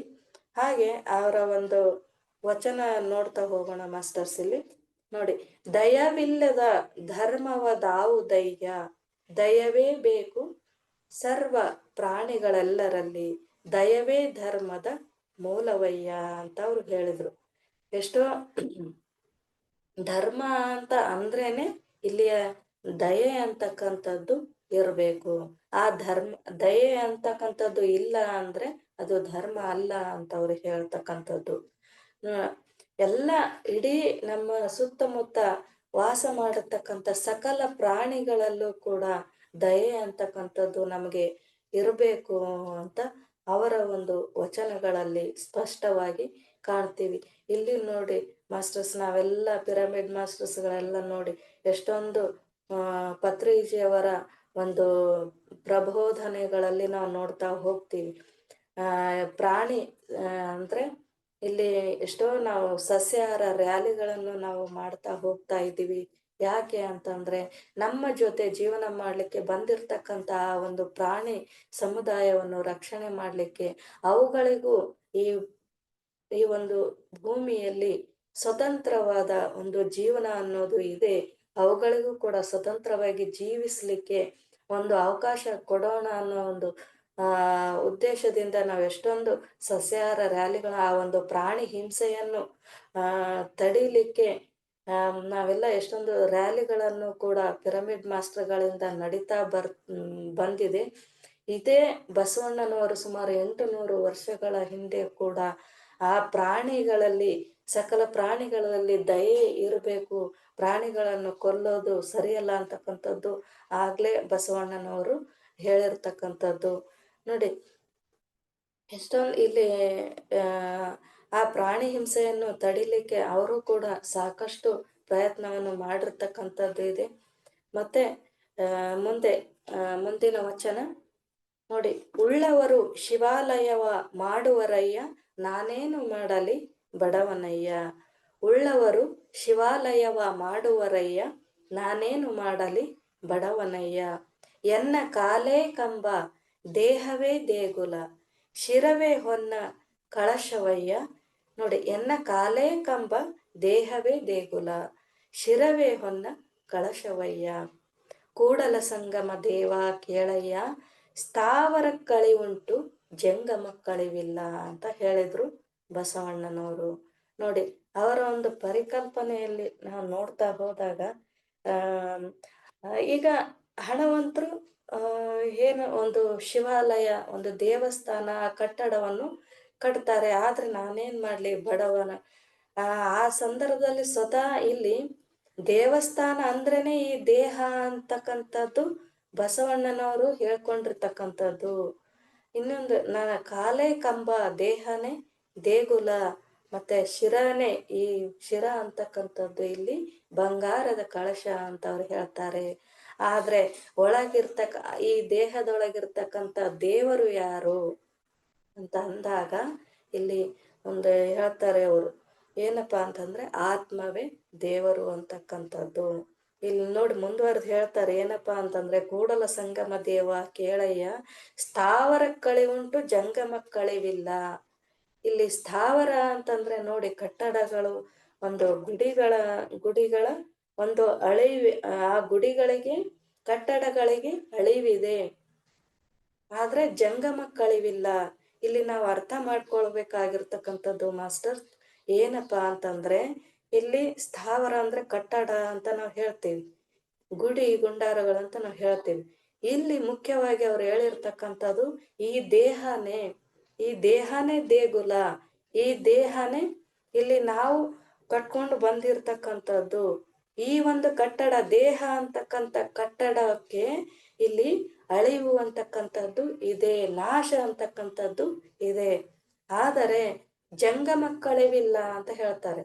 ಜಂಗಮ ಅಂತಂದ್ರೆ ಏನಿಲ್ಲಿ, ಇಲ್ಲಿ ದೇಹನೇ ದೇಗುಲ ಕಟ್ಟಡ ಅಂತ ಆದ್ಮೇಲೆ ಆ ಜಂಗಮ ಅಂತಂದ್ರೆ ನಮ್ಮ ಆತ್ಮಕ್ಕೆ ಇಲ್ಲಿ ಅಳಿವು ಅಂತಕ್ಕಂಥದ್ದು ಇಲ್ಲ ಅಂತ ಒಂದು ಬಸವಣ್ಣನವರ ವಚನಗಳ ಒಂದು ನಿಗೂಢಾರ್ಥ ಅಂತಕ್ಕಂಥದ್ದು ಇದೆ ಮಾಸ್ಟರ್ಸ್. ಹೇಗಂದ್ರೆ ಹಾಗೆ ಅಲ್ಲಿ ಅರ್ಥ ಮಾಡ್ಕೊಳ್ಳೋದಲ್ಲ, ಪ್ರತಿಯೊಂದನ್ನು ಅವರು ಆ ನಿಗೂಢಾರ್ಥವನ್ನು ನಾವು ಇಲ್ಲಿ ತಿಳ್ಕೊಳ್ತಕ್ಕಂಥದ್ದು ತುಂಬಾನೇ ಅವಶ್ಯಕತೆ ಇದೆ ಅಂತ ಹೇಳ್ಬೋದು ಮಾಸ್ಟರ್ಸ್. ನೋಡಿ, ಹೀಗೆ ಇಂಥ ಒಂದು ಅದ್ಭುತವಾದ ವಚನ ಸಾಹಿತ್ಯದ ಮೂಲಕ ಸುಮಾರು ಬಸವಣ್ಣನವರು ಸುಮಾರು 500ಕ್ಕಿಂತಲೂ ಹೆಚ್ಚು ವಚನಗಳನ್ನು ಅವರು ತಂದಿರ್ತಕ್ಕಂಥದ್ದು. ಅವು ಈ ಒಂದು ಸಮಾಜ ಸುಧಾರಣೆಗಾಗಿ ತಂದಿರ್ತಕ್ಕಂಥ ಸಾಕಷ್ಟು ಅವರ ವಚನ ಸಾಹಿತ್ಯವನ್ನು ನಾವು ನೋಡ್ತಾ ಬರ್ಬಹುದು. ನೋಡಿ, ಇಲ್ಲಿ ಬಸವಣ್ಣನವರು ಅಂತ ಅಂದ್ರೇನೆ ನೋಡಿ, ಒಬ್ಬ ಸಾಧಕ ಅಂತಂದ್ರೆ ನಾವಿಲ್ಲಿ ಒಂದು 10 ವರ್ಷ ಆಗಿರ್ಬೋದು, ಒಂದು 20 ವರ್ಷ ಆಗಿರ್ಬೋದು, ಒಂದು 100 ವರ್ಷಗಳವರೆಗೂ ಒಬ್ಬ ಸಾಧಕನನ್ನು ಆತನ ಮಾಡಿರ್ತಕ್ಕಂಥ ಸಾಧನೆಯ ಮೇಲೆ ನಾವು ನೆನಪಿನಲ್ಲಿ ಇಟ್ಕೊಳ್ಬಹುದು ಮಾಸ್ಟರ್ಸ್. ಆದ್ರೆ ಸುಮಾರು 800 ವರ್ಷಗಳ ಹಿಂದೆ ಆಗಿ ಹೋಗಿರ್ತಕ್ಕಂತಹ ಆ ಬಸವಣ್ಣನವರನ್ನು ಇಂದಿಗೂ ನಾವು ನೆನಪಿಸಿಕೊಳ್ತೀವಿ ಅಂತಂದ್ರೆ ಅದು ಅವರು ತಂದಿರ್ತಕ್ಕಂಥ ಆ ಧರ್ಮ ಸುಧಾರಣೆಗಳು, ಅವರು ಸಮಾಜದಲ್ಲಿ ತಂದಿರ್ತಕ್ಕಂಥ ಸಮಾಜ ಸುಧಾರಣಾ ಕ್ರಮಗಳಿಂದ ನಾವು ಇನ್ನುವರೆಗೂ ಅವರನ್ನು ನೆನೆಸ್ತೀವಿ ಅಂತಂದ್ರೆ ಇಡೀ ಜನಮಾನಸದಲ್ಲಿ ಬಸವಣ್ಣನವರು ಆ ಹೇಗೆ ಅವರು ಅಜರಾಮರರಾಗಿದ್ದಾರೆ ಅಂತಲೇನೆ ನಾವು ಹೇಳ್ಬಹುದು, ಇನ್ನೂ ಜೀವಂತವಾಗಿದ್ದಾರೆ ಅಂತಲೇ ನಾವಿಲ್ಲಿ ಹೇಳ್ಬಹುದು. ಮರಿಲಿಕ್ಕೆ ಸಾಧ್ಯನಾ ಮಾಸ್ಟರ್ಸ್ ಅವರನ್ನ? ನೋಡಿ, ಪ್ರತಿ ವರ್ಷನೂ ಬಸವ ಜಯಂತಿ ಅಂತಕ್ಕಂಥದ್ದು ಆಚರಣೆ ಮಾಡ್ತಕ್ಕಂಥದ್ದು. ಅದು ಸುಮಾರು ಆವಾಗ ಹರ್ಡೇಕರ್ ಮಂಜಪ್ಪನವರ ಒಂದು ಅವರ ಒಂದು ನೇತೃತ್ವದಲ್ಲಿ ಬಸವ ಜಯಂತಿಯನ್ನು ಆಚರಣೆಗೆ ತರಲಾಗ್ತದೆ ಮಾಸ್ಟರ್ಸ್. ಹೀಗೆ ಬಸವ ಜಯಂತಿ ಮಾಡೋದಷ್ಟೇ ಅಲ್ಲ, ಅಲ್ಲಿ ಅವರ ಒಂದು ತತ್ವ ಸಿದ್ಧಾಂತಗಳ ಬಗ್ಗೆ ಹೇಳಿ ಅವನ್ನು ಮರೆಯೋದಲ್ಲ ಮಾಸ್ಟರ್ಸ್.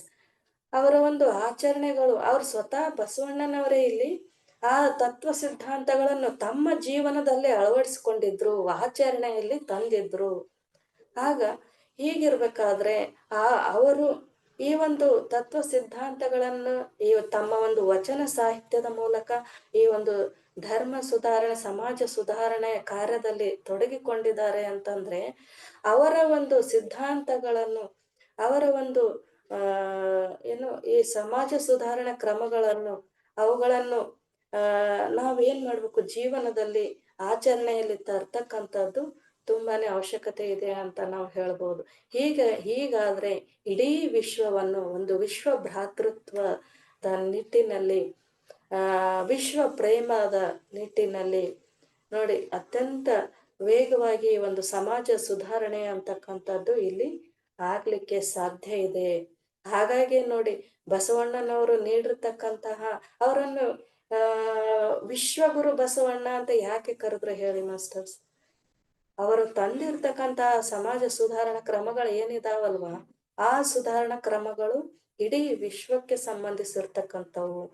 ಅವರು ಕೇವಲ ನನ್ನ ಸಮಾಜ, ನನ್ನ ಲಿಂಗಾಯತ ಧರ್ಮ, ಆ ಧರ್ಮ ಈ ಧರ್ಮ ಅಂತಕ್ಕಂಥ ಆ ಸಮಾಜ ಈ ಸಮಾಜ, ಆ ಮತ ಈ ಮತ ಅಂತ ಯಾವುದೇ ಒಂದು ಭೇದ ಭಾವ ಮಾಡದೆ ಇಡೀ ವಿಶ್ವಕ್ಕೆ ಕೊಟ್ಟಿರ್ತಕ್ಕಂತಹ ಅವರ ತತ್ವ ಸಿದ್ಧಾಂತಗಳೇನಿದಾವಲ್ವ, ಆ ತತ್ವ ಸಿದ್ಧಾಂತಗಳಿಂದಲೇ ನಾವು ಅವರನ್ನು ಇವತ್ತು ನಾವು ಏನ್ ಹೇಳ್ತೀವಿ ಅಂತಂದ್ರೆ ವಿಶ್ವಗುರು ಬಸವಣ್ಣ ಅಂತ ಹೇಳಿ ಎಲ್ಲೆಡೆ ಕರಿತೀವಿ. ವಿಶ್ವಗುರು ಬಸವಣ್ಣ ಅಂತಲೇ ಅವರು ಖ್ಯಾತಿಯಾಗಿರ್ತಕ್ಕಂಥದ್ದು. ಸೊ ಹೀಗೆ ಮತ್ತೆ ಮುಂದಿನ ಒಂದು ವಚನವನ್ನು ನೋಡೋಣ ಮಾಸ್ಟರ್ಸ್. ಇಲ್ಲಿ ಕೊಲುವವನೇ ಮಾದಿಗ, ಹೊಲಸು ತಿಂಬುವವನೇ ಹೊಲೆಯ, ಕುಲವೇನೋ ಅವಂದಿರ ಕುಲವೇನೋ, ಸಕಲ ಜೀವಾತ್ಮರಿಗೆ ಲೇಸನ್ನೇ ಬಯಸುವ ನಮ್ಮ ಕೂಡಲ ಸಂಗನ ಶರಣರೇ ಕುಲಜರು ಅಂತ ಹೇಳ್ತಾರೆ. ನೋಡಿ, ಇಲ್ಲಿ ಕೆಲವೊಂದು ಸಂಪ್ರದಾಯದ ಒಂದು ಹೆಸರಿನಲ್ಲಿ ಇಲ್ಲಿ ಏನಾಗ್ತಾ ಇತ್ತು ಸಮಾಜದಲ್ಲಿ, ನಾವು ಇನ್ನೂವರೆಗೂ ಅಲ್ಲೆಲ್ಲೆಲ್ಲಿ ನೋಡ್ತಾ ಇದ್ದೀವಿ. ಆ ಒಂದು ಪ್ರಾಣಿ ಹಿಂಸೆಯನ್ನು, ಪ್ರಾಣಿಗಳನ್ನು ಬಲಿ ಕೊಡ್ತಾ ಇರೋದಾಗಿರ್ಬಹುದು, ಅಂತ ಒಂದು ಇನ್ನೂ ಸಮಾಜದಲ್ಲಿ ಅಲ್ಲಲ್ಲಿ ನೋಡ್ತಾ ಇದ್ದೀವಿ ಮಾಸ್ಟರ್ಸ್. ಈ ಒಂದು ಬಲಿ ಕೊಡ್ತಕ್ಕಂತಹ ಸಂಪ್ರದಾಯ, ಅದನ್ನು ಅವರು ಇಲ್ಲಿ ಧಿಕ್ಕರಿಸ್ತಾರೆ. ಅದನ್ನು ಇವರು ಅಲ್ಲಿ ಕೊಲ್ಲುವವನೇ ಮಾದಿಗ ಅಂತ ಹೇಳ್ತಾರೆ. ಇಲ್ಲಿ ಜಾತಿ ಭೇದ ಏನ್ ಮಾಡ್ತಾ ಇದ್ರಲ್ವ ಜನರಲ್ಲಲ್ಲಿ, ಅವರು ಈ ರೀತಿ ಹೇಳ್ತಾರೆ, ಕೊಲ್ತಕ್ಕಂಥ ಪ್ರಾಣಿಗಳನ್ನು ಕೊಲ್ಲುವವನೇ ಮಾದಿಗ, ಹೊಲಸು ತಿಂಬುವವನೇ ಹೊಲೆಯ ಅಂತಂದ್ರೆ ಆ ಪ್ರಾಣಿಗಳನ್ನು ಕೊಂದು ತಿಂತಾನಲ್ವ ಅವನೇ ಇಲ್ಲಿ ಹೊಲೆಯ ಅಂತ ಹೇಳ್ತಾರೆ. ಹಾಗೆ ಕುಲ, ಆ ಕುಲ ಈ ಕುಲ ಅಂತ ಏನಿಲ್ಲಿ ಜಗಳ ಆಡ್ತಾ ಇದ್ರು ಅಲ್ವಾ ಮಾಸ್ಟರ್ಸ್. ಆದ್ರೆ ಇಲ್ಲಿ ಕುಲ ಅಂತಕ್ಕಂಥದ್ದು ಏನಪ್ಪಾ ಅಂತಂದ್ರೆ ಸಕಲ ಜೀವಾತ್ಮರಿಗೆ ಒಳ್ಳೆಯದನ್ನು ಬಯಸ್ತಕ್ಕಂಥವನೇ ನಿಜವಾದ ಕುಲಜ ಅಂತ ಅವರು ಹೇಳಿರ್ತಕ್ಕಂಥದ್ದು.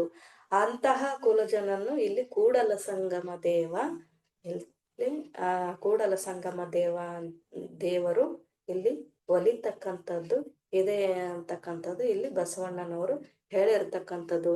ಅಂದ್ರೆ ಪ್ರಾಣಿ ಹಿಂಸೆ ಮಾಡದೇನೆ, ಆ ಕುಲ ಈ ಕುಲ ಎನ್ನದೆ, ಮತ್ತೆ ಆ ಈ ಒಂದು ಎಲ್ಲ ಜೀವಾತ್ಮ ಸೃಷ್ಟಿಯಲ್ಲಿ ಇರ್ತಕ್ಕಂತಹ ಪ್ರತಿ ಒಂದು ಜೀವಿಯ ಆ ಒಳಿತನ್ನು ಬಯಸುವವನೇ ನಿಜವಾದ ಕುಲಜ ಅಂತಕ್ಕಂಥದ್ದು ಬಸವಣ್ಣನವರ ಒಂದು ಅದ್ಭುತವಾದ ವಚನ ಮಾಸ್ಟರ್ಸ್. ಈ ವಚನದ ಮೂಲಕ ಅವರು ಸಾರ್ತಾರೆ. ಎಲ್ಲವರನ್ನು ನಾವು ಎಲ್ಲಾ ಪ್ರಾಣಿ ಪಕ್ಷಿಗಳನ್ನು ನಮ್ಮ ಜೊತೆ ಈ ಸೃಷ್ಟಿಯಲ್ಲಿ ಇರ್ತಕ್ಕಂಥ ಸಕಲ ಚರಾಚರ ಈ ಒಂದು ಜೀವಿಗಳನ್ನು ಕೂಡ ನಾವು ಪ್ರೀತಿಸ್ತಕ್ಕಂಥದ್ದು ಅಷ್ಟೇ ಮುಖ್ಯ ಅಂತ ಇಲ್ಲಿ ನಾವು ಹೇಳ್ಬೋದು ಮಾಸ್ಟರ್ಸ್. ಸೊ ಇಲ್ಲಿಯವರೆಗೂ ಈ ಒಂದು ಬಸವಣ್ಣನವರ ತತ್ವ ಸಿದ್ಧಾಂತಗಳ ಬಗ್ಗೆ ಈ ಒಂದು ಅವಕಾಶಕ್ಕಾಗಿ ಪಿರಮಿಡ್ ಕಾಲ್ ಸರ್ವಿಸಸ್ ಬೆಂಗಳೂರು ಅವರಿಗೂ, ಅನಿತಾ ಮೇಡಮ್ ಅವರಿಗೂ, ವಿನುತಾ ಮೇಡಮ್ ಅವರಿಗೂ, ಹಾಗೂ ಈ ಎಲ್ಲ ಝೂಮ್ ಪಾರ್ಟಿಸಿಪೆಂಟ್ಸ್ಗಳಿಗೂ ಮತ್ತೆ ಯೂಟ್ಯೂಬ್ ವೀಕ್ಷಕರಿಗೂ ನನ್ನ ಅನಂತ ಧನ್ಯವಾದಗಳನ್ನು ಅರ್ಪಿಸ್ತಾ ಇದ್ದೀನಿ masters. Thank you so much masters. Thank you. ತುಂಬ ಹೃದಯದ ಧನ್ಯವಾದಗಳು ಮ್ಯಾಮ್. ತುಂಬಾ ಅದ್ಭುತವಾಗಿ ತಿಳಿಸ್ಕೊಟ್ರಿ ಬಸವಣ್ಣನವರ ಬಗ್ಗೆ. ಶಾಲೆಗಳಲ್ಲೆಲ್ಲ ಚಿಕ್ಕವರಿದ್ದಾಗ ಇವ್ರ ಬಗ್ಗೆ ಎಲ್ಲ ಕೇಳಿದ್ವಿ, ಓದಿದ್ವಿ ಪಾಠಗಳನ್ನ. ತುಂಬಾ ಅದ್ಭುತವಾಗಿ ಇವಾಗ ಧ್ಯಾನಕ್ಕೆ ಬಂದ್ಮೇಲೆ ಇನ್ನ ಎಷ್ಟು ಲಿಂಕ್ ಆಗುತ್ತೆ ನೋಡಿ ಮ್ಯಾಮ್. ಆ ಒಂದು ವಚನಗಳು ಈ ಒಂದು ಧ್ಯಾನದ ಶಾಲೆಯಲ್ಲಿ ಎಷ್ಟು ತತ್ವಗಳಿದಾವೆ, ಸಿದ್ಧಾಂತಗಳಿದಾವೆ, ಏನೇನ್ ತಿಳ್ಕೊಬೇಕು, ಏನೇನ್ ಅಳವಡಿಸ್ಕೋಬೇಕು ಅನ್ನೋದ್ರ ಬಗ್ಗೆ ಎಷ್ಟು ಸರಳವಾಗಿ ಸಹಜವಾಗಿ ತಿಳಿಸ್ಕೊಟ್ಟಿದ್ದಾರೆ. ಆದ್ರೆ ಅವ್ರ ವಚನಗಳೇ ಒಂದು ಅದ್ಭುತ. ಆ ಕೇಳೋದೇ ಒಂದು ಅದ್ಭುತ. ಎಷ್ಟು ಸರಾಗವಾಗಿ, ಎಷ್ಟು ಅವಾಗಿನ ಜನರೇಷನ್ ಅಲ್ಲಿ, ಅಷ್ಟು ಹಿಂದಿನ ಕಾಲದಲ್ಲೇ ಅವರು ಇಂತಿಂತ ಇದನ್ನ ಕಂಡಿಡಿದಿದ್ದಾರೆ, ಹೇಳಿದ್ದಾರೆ, ನಮಗೆ ಸಮಾಜಕ್ಕೆ ತಿಳಿಸ್ಕೊಟ್ಟಿದ್ದಾರೆ. ತುಂಬಾ ಅದ್ಭುತವಾಗಿ ಬಂದಿದೆ ma'am. Thank you so much.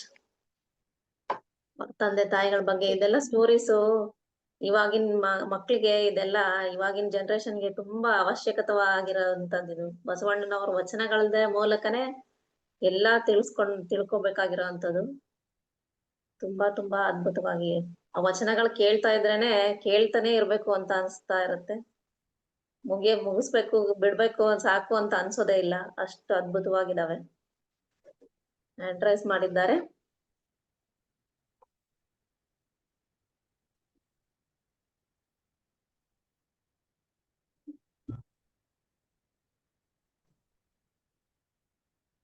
Unmute ಮಾಡಿ ಮೇಡಮ್ ಅವ್ರನ್ನ.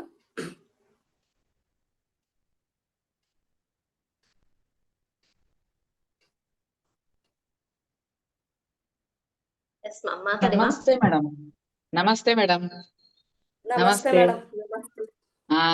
ಬಸವಣ್ಣನವರ ಜೀವನ ಚರಿತ್ರೆ ಬಗ್ಗೆ ತುಂಬಾ ಅದ್ಭುತವಾಗಿ ತಿಳಿಸಿದ್ರಿ ಮೇಡಮ್. ನನ್ಗೆ ನೀವು ಬಸವಣ್ಣನವರ ಕೂಡಲ ಸಂಗಮಕ್ಕೆ ಹೋಗಿದ್ದೆ. ನನಗೆ ಕೂಡಲ ಸಂಗಮದ ದರ್ಶನ ಇನ್ನೊಮ್ಮೆ ಆಯ್ತು. ಅಲ್ಲಿ ಬಸವೇಶ್ವರರು ಧ್ಯಾನ ಮಾಡ್ತಾ ಇದ್ದ ಸ್ಥಳ, ಸಮಾಧಿಯಾದ ಸ್ಥಳ, ಇದನ್ನೆಲ್ಲ ನೀವು ಹೇಳಿರುವಾಗ ನನಗೆ ಅಲ್ಲಿ ಹೋದ ಒಂದು ನೆನಪು ನನಗೆ ಬರ್ತಾ ಇದೆ. ತುಂಬಾ ಅದ್ಭುತವಾಗಿ ದಯೆ ಧರ್ಮದ ಮೂಲವಯ್ಯ ಅಂದ್ರೆ, ನಮ್ಮಲ್ಲಿ ಹಣ ಇಲ್ಲದಿದ್ರು ಹಣ ಇದ್ದವರು ಸಿರಿವಂತರು ದೇವಾಲಯ ಕಟ್ತಾರೆ, ಹಣ ಇಲ್ಲದ ಕಟ್ಲಿಕ್ಕೆ ಆಗುದಿಲ್ಲ. ನಮ್ಮ ದೇಹವೇ ದೇವಾಲಯ. ನಿಜವಾಗಿ ಅದ್ಭುತ ಮೇಡಮ್. ಮತ್ತೆ ನಮ್ಮ ಆತ್ಮವೇ ಉಸಿರೇ ಆತ್ಮ ಅಂತ ನಮ್ಮಲ್ಲೇ ಇದೆ ದೇವರಿದ್ದಾರೆ ಎಂಬುದನ್ನು ತುಂಬಾ ಅದ್ಭುತವಾಗಿ ಆಗಿನ ಕಾಲದಲ್ಲಿಯೂ ಹೇಳಿದ್ದಾರೆ. ಈಗ ನಾವು ಧ್ಯಾನಕ್ಕೆ ಬಂದ ನಂತರ ಅದನ್ನೇ ನಾವು ಅನುಸರಿಸಿಕೊಂಡು ಬರ್ತಾ ಇದ್ದೇವೆ.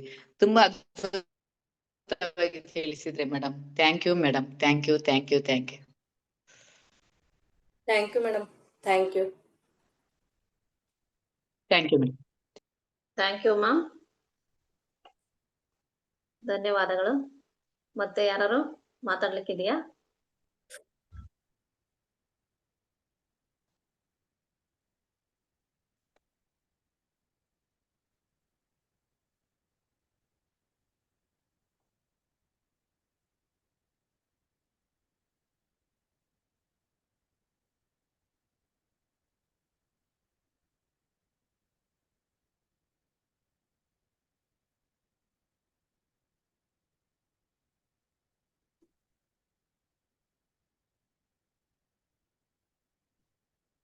ಯಾರು ಅಡ್ರೆಸಸ್ ಇಲ್ಲ.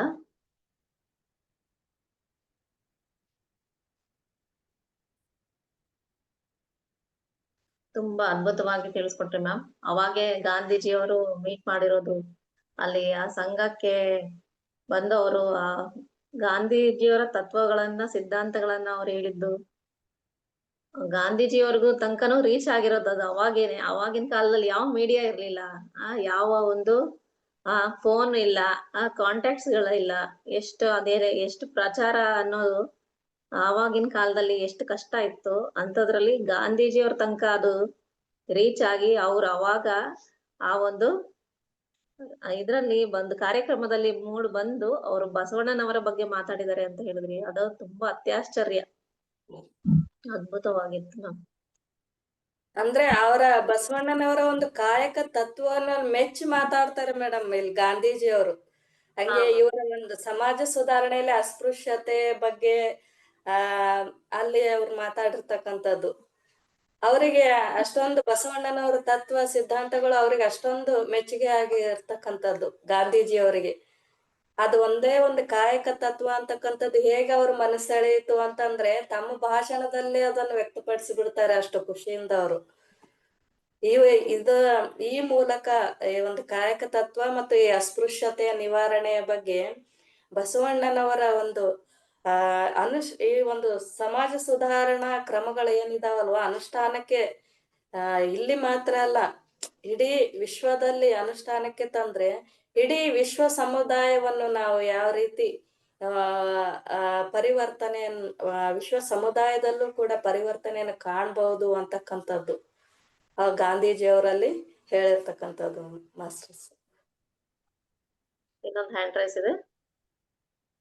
ಹಲೋ, ಹೇಳಿ ಸರ್, ಹೇಳಿ ಸರ್, ಮಾತಾಡಿ ಸರ್. ಹೇಳಿ ಸರ್, ಕೇಳ್ತಾ ಇದೆ ಸರ್. ಈ ಬಸವಣ್ಣವ್ರನ್ನ ಈ ತತ್ವಗಳನ್ನೇ ನೋಡಿ ಕರ್ನಾಟಕ ಸರ್ಕಾರ ಅವರನ್ನು ಸಾಂಸ್ಕೃತಿಕ ನಮ್ಮ ಕರ್ನಾಟಕದ ಸಾಂಸ್ಕೃತಿಕ ಪುರುಷ ಎಂದು ಡಿಕ್ಲೇರ್ ಮಾಡಿದೆ ಮೇಡಮ್.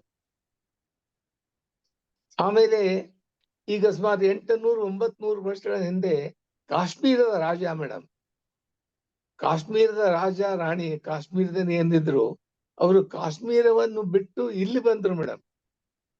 ಬಸವಣ್ಣನವರ ಹತ್ರ ಬಂದು ಎಲ್ಲವನ್ನು ಬಿಟ್ಟು ರಾಜ ರಾಣಿ ಅದ ಬಿಟ್ಟು ಅಲ್ಲಿ ನಿಂತ್ಕೊಂಡು ಅವರು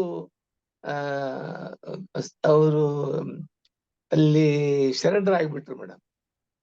ಬಸವಣ್ಣರು ಇದು ಒಂದು ಅದ್ಭುತ ವ್ಯಕ್ತಿ ಮೇಡಮ್. ಒಂದು ಅದೇನು ಸಾಮಾನ್ಯ ವ್ಯಕ್ತಿ ಅಲ್ಲ. ಪ್ರತಿಯೊಂದು ವಿಷಯದಲ್ಲಿ ಹಾಗೆ ನೋಡ್ಕೋತ ಹೋದ್ರೆ ಅಲ್ಲಿ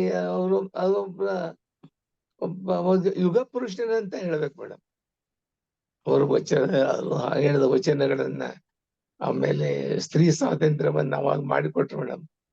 ಆದ ಕಾರಣ ಬಸವಣ್ಣವರ ವಚನಗಳನ್ನ ಹೇಳ್ಕೋದು ಪ್ರತಿಯೊಬ್ಬರು ಒಂದೊಂದು ಬಸವಣ್ಣನವರ ವಚನಗಳನ್ನ ದಿನಾಲು ಒಂದೊಂದು ಬೋರ್ಡ್ ಮೇಲೆ ಬರ್ಕೋತ ಹೋಗಿ ಅದರ ಅರ್ಥವನ್ನು ಮಾಡ್ಕೋತ ಹೋದ್ರೆ ನಾವು ಜೀವನದಲ್ಲಿ ಅದ್ಭುತ ಸಾಧನೆಯನ್ನು ಮಾಡ್ಬೋದು ಅಂತ ಅನಿಸ್ತದೆ ಮೇಡಮ್. ಮತ್ತೆ ಈಗೇನು ಮೇಡಮ್ ಅವ್ರು ಹೇಳ್ರಿ ಮೇಡಮ್ ಬಸವಣ್ಣನವರ ಬಗ್ಗೆ, ಅವರಿಗೆ ತುಂಬಾ ಧನ್ಯವಾದಗಳನ್ನು ಹೇಳ್ತೇನೆ ಮೇಡಮ್. ಧನ್ಯವಾದ. Thank you sir, thank you.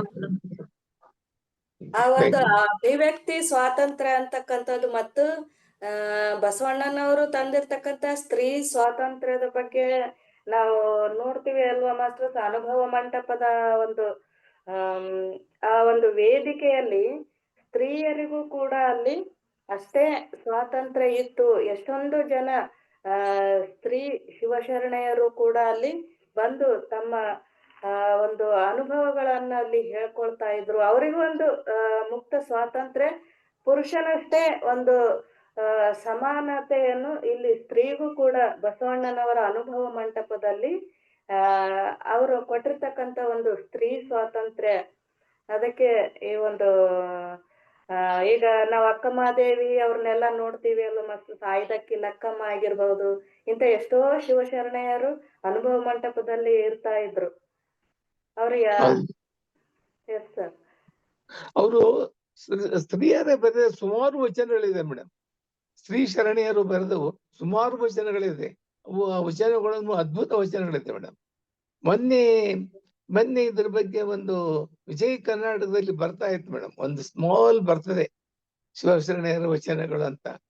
ಅದು ಅದು ಒಂದೇನು ಅದ್ಭುತ ವ್ಯಕ್ತಿ ಮೇಡಮ್. ಆ ಟೈಮದಲ್ಲಿ ಈ ಅಂದ್ರೆ ಜಾತಿ ಇಲ್ಲದೆ ಇವತ್ತಿನ ಸುತ್ತ ನಾವು ಜಾತಿಯನ್ನ ಬಿಡ್ಲಿಕ್ಕೆ ಆಗ್ತಾ ಇಲ್ಲ ಮೇಡಮ್. ಅಂತ ಕಾಲದಲ್ಲಿ ಜಾತಿನೇ ಇರ್ಲಿಲ್ಲ, ಸಾವಿರಾರು ಶರಣರಿದ್ರು. ಅದೊಂದು ಅದ್ಭುತ ವ್ಯಕ್ತಿ ಮೇಡಮ್. ಅದನ್ನೇನು ಆ ಯುಗನೇ ಬೇರೆ, ಜಗತ್ತೇ ಇದನ್ನ ಈಗ ಗೊತ್ತಾಗ್ತಾ ಇದೆ ಮೇಡಮ್.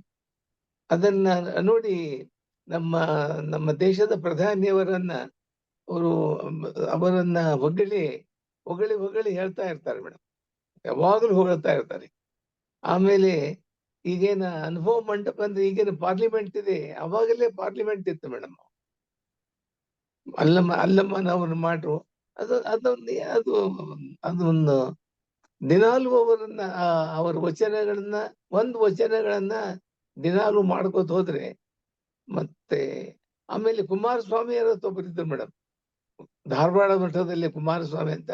ಅವ್ರು ಹೇಳ್ತಾ ಇದ್ರು, ಬಸವಣ್ಣನವರ ಒಂದು ವಚನ ಅಂದ್ರೆ ಒಂದು PhD ಮಾಡಬಹುದು ಅಂತ. ಅಷ್ಟೊಂದು ಅರ್ಥ ಆಗಿದೆ ಮೇಡಮ್. ನಮಸ್ಕಾರಗಳು. ಅವರಿಗೆ ಬಸವಣ್ಣನವರಿಗೆ ಅನೇಕ ನಮ್ಮ ಪಾದ ಮುಟ್ಟಿ ನಮಸ್ಕಾರಗಳನ್ನು ಹೇಳ್ಬೇಕು ಮೇಡಮ್. ಅವರ ತತ್ವಗಳನ್ನು ಪ್ರಚಾರ ಆಗಿ ಸಮಾಜ ಸುಧಾರಿಸ್ಬೇಕು ಮೇಡಮ್. ಇವತ್ತು ಬಸವಣ್ಣನವ್ರ ಬಗ್ಗೆ ಹೇಳಿದ್ದು, ಎಸ್ಪೆಷಲಿ ತಂದದ್ದು ಒಂದು ಮಹಾನ್ ಕಾರ್ಯವನ್ನು ಮಾಡಿದ್ದಾರೆ ಮೇಡಮ್. ಅದಕ್ಕೆ ಅನಿತಾ ಪಿಂಡಿಯವರಿಗೆ, ನಿಮಗೆ ಎಲ್ಲರಿಗೂ ಅನಂತ ಧನ್ಯವಾದಗಳನ್ನು ಹೇಳ್ತಾರೆ ಮೇಡಮ್.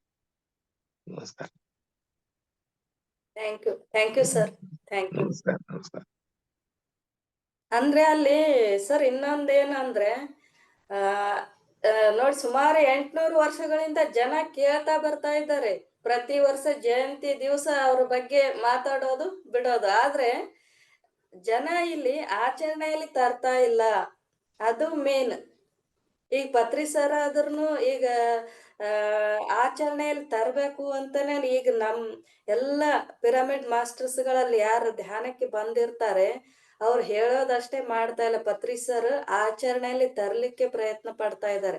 ಎಷ್ಟೋ ಮಹನೀಯರು ಈ ರೀತಿ ಹೇಳಿ ಆಗಿ ಹೋಗಿದೆ ಮಾಸ್ಟರ್ಸ್. ಇಲ್ಲಿ ಆಚರಣೆಯಲ್ಲಿ ತರೋದೊಂದೇ ಉಳಿದಿರೋದು. ಆಚರಣೆಯಲ್ಲಿ ತಂದ್ರೆ ಮಾತ್ರ ಈ ಸಮಾಜದಲ್ಲಿ ಒಂದು ಸುಧಾರಣೆ ಅಂತಕ್ಕಂಥದ್ದು ಆಗ್ಲಿಕ್ಕೆ ಸಾಧ್ಯ ಅಂತ ಹೇಳ್ಬೋದು ಮಾಸ್ಟರ್ಸ್.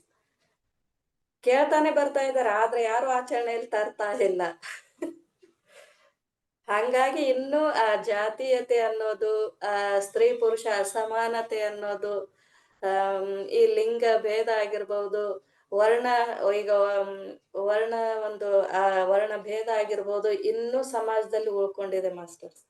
ಆದಷ್ಟು ಆಚರಣೆಯಲ್ಲಿ ತಂದಾಗ ಮಾತ್ರ ಅಲ್ಲಿ ಸುಧಾರಣೆ ಅನ್ನೋದು ಸಾಧ್ಯ ಅಂತ ಹೇಳ್ಬೋದು. Thank you madam. Thank you sir. ಅದ್ಭುತವಾಗಿ ತಿಳಿಸ್ಕೊಟ್ರಿ. ಬಸವಣ್ಣನವರ ಬಗ್ಗೆ ಮಾತಾಡ್ತಾ ಹೋದ್ರೆ ಇಡೀ ದಿನಾನು ಸಾಕಾಗೋದಿಲ್ಲ. ಅವ್ರು ಹೇಳ್ದಂಗೆ ದಿನ ಒಂದೊಂದು ವಚನಗಳನ್ನ ಬಿಡಿಸ್ತಾ ಅರ್ಥ ಮಾಡಿಸ್ತಾ ಮಕ್ಳಿಗೆ ಸ್ಕೂಲಲ್ಲಿ ಶಾಲೆಯಲ್ಲೇ ಕೂಡ ಈ ತರ ಆರಂಭ ಮಾಡ್ತಾ ಡೈಲಿ ಒಂದೊಂದು ಅವ್ರ ವಚನಗಳ ಮುಖಾಂತರನೇ ಅವ್ರು ಆರಂಭ ಮಾಡ್ತಾ ಇದ್ರೆ ಎಷ್ಟೊಂದು ಜ್ಞಾನ ಸಿಗ್ತಾ ಹೋಗುತ್ತೆ ಮಕ್ಳಿಗೆ. ಅಲ್ಲಿಂದಾನೇ ಸ್ಟಾರ್ಟ್ ಆಗ್ಬೇಕು. ಮೊದ್ಲು ಮನೇಲಿ ತಂದೆ ತಾಯಿಗಳನ್ನು ಕರ್ತವ್ಯಗಳು ಅವ್ರದ್ದು ಕೂಡ ಏನಂದ್ರೆ ಅದೇ ಧರ್ಮ, ಜಾತಿ, ವರ್ಣ ಅದು ಎಲ್ಲಾ ಬೇರೂರ್ಬಿಟ್ಟಿದೆ ಮಾಮೂಲಿ. ಈ ಸಮಾಜದಲ್ಲಿ ಬಹಳ ಮುಖ್ಯವಾಗಿ ಅದು ಆಳವಾಗಿ ಬೇರೂರ್ಬಿಟ್ಟಿದೆ. ಅದು ನಿಧಾನವಾಗಿ ಆಗುತ್ತೆ. ಆಗ್ಲಿ ಅಂತ ಆದಷ್ಟು ಬೇಗ ಆಶಿಸೋಣ. Thank you madam. ಹೃದಯದ ಧನ್ಯವಾದಗಳು. ತುಂಬಾ ಅದ್ಭುತವಾಗಿ ಕ್ಲಾಸ್ ಅನ್ನ ನಡೆಸ್ಕೊಟ್ಟಿದ್ದೀರಿ. Thank you so much ma'am. ಇಲ್ಲಿ ಧನ್ಯವಾದಗಳು. Thank you so much.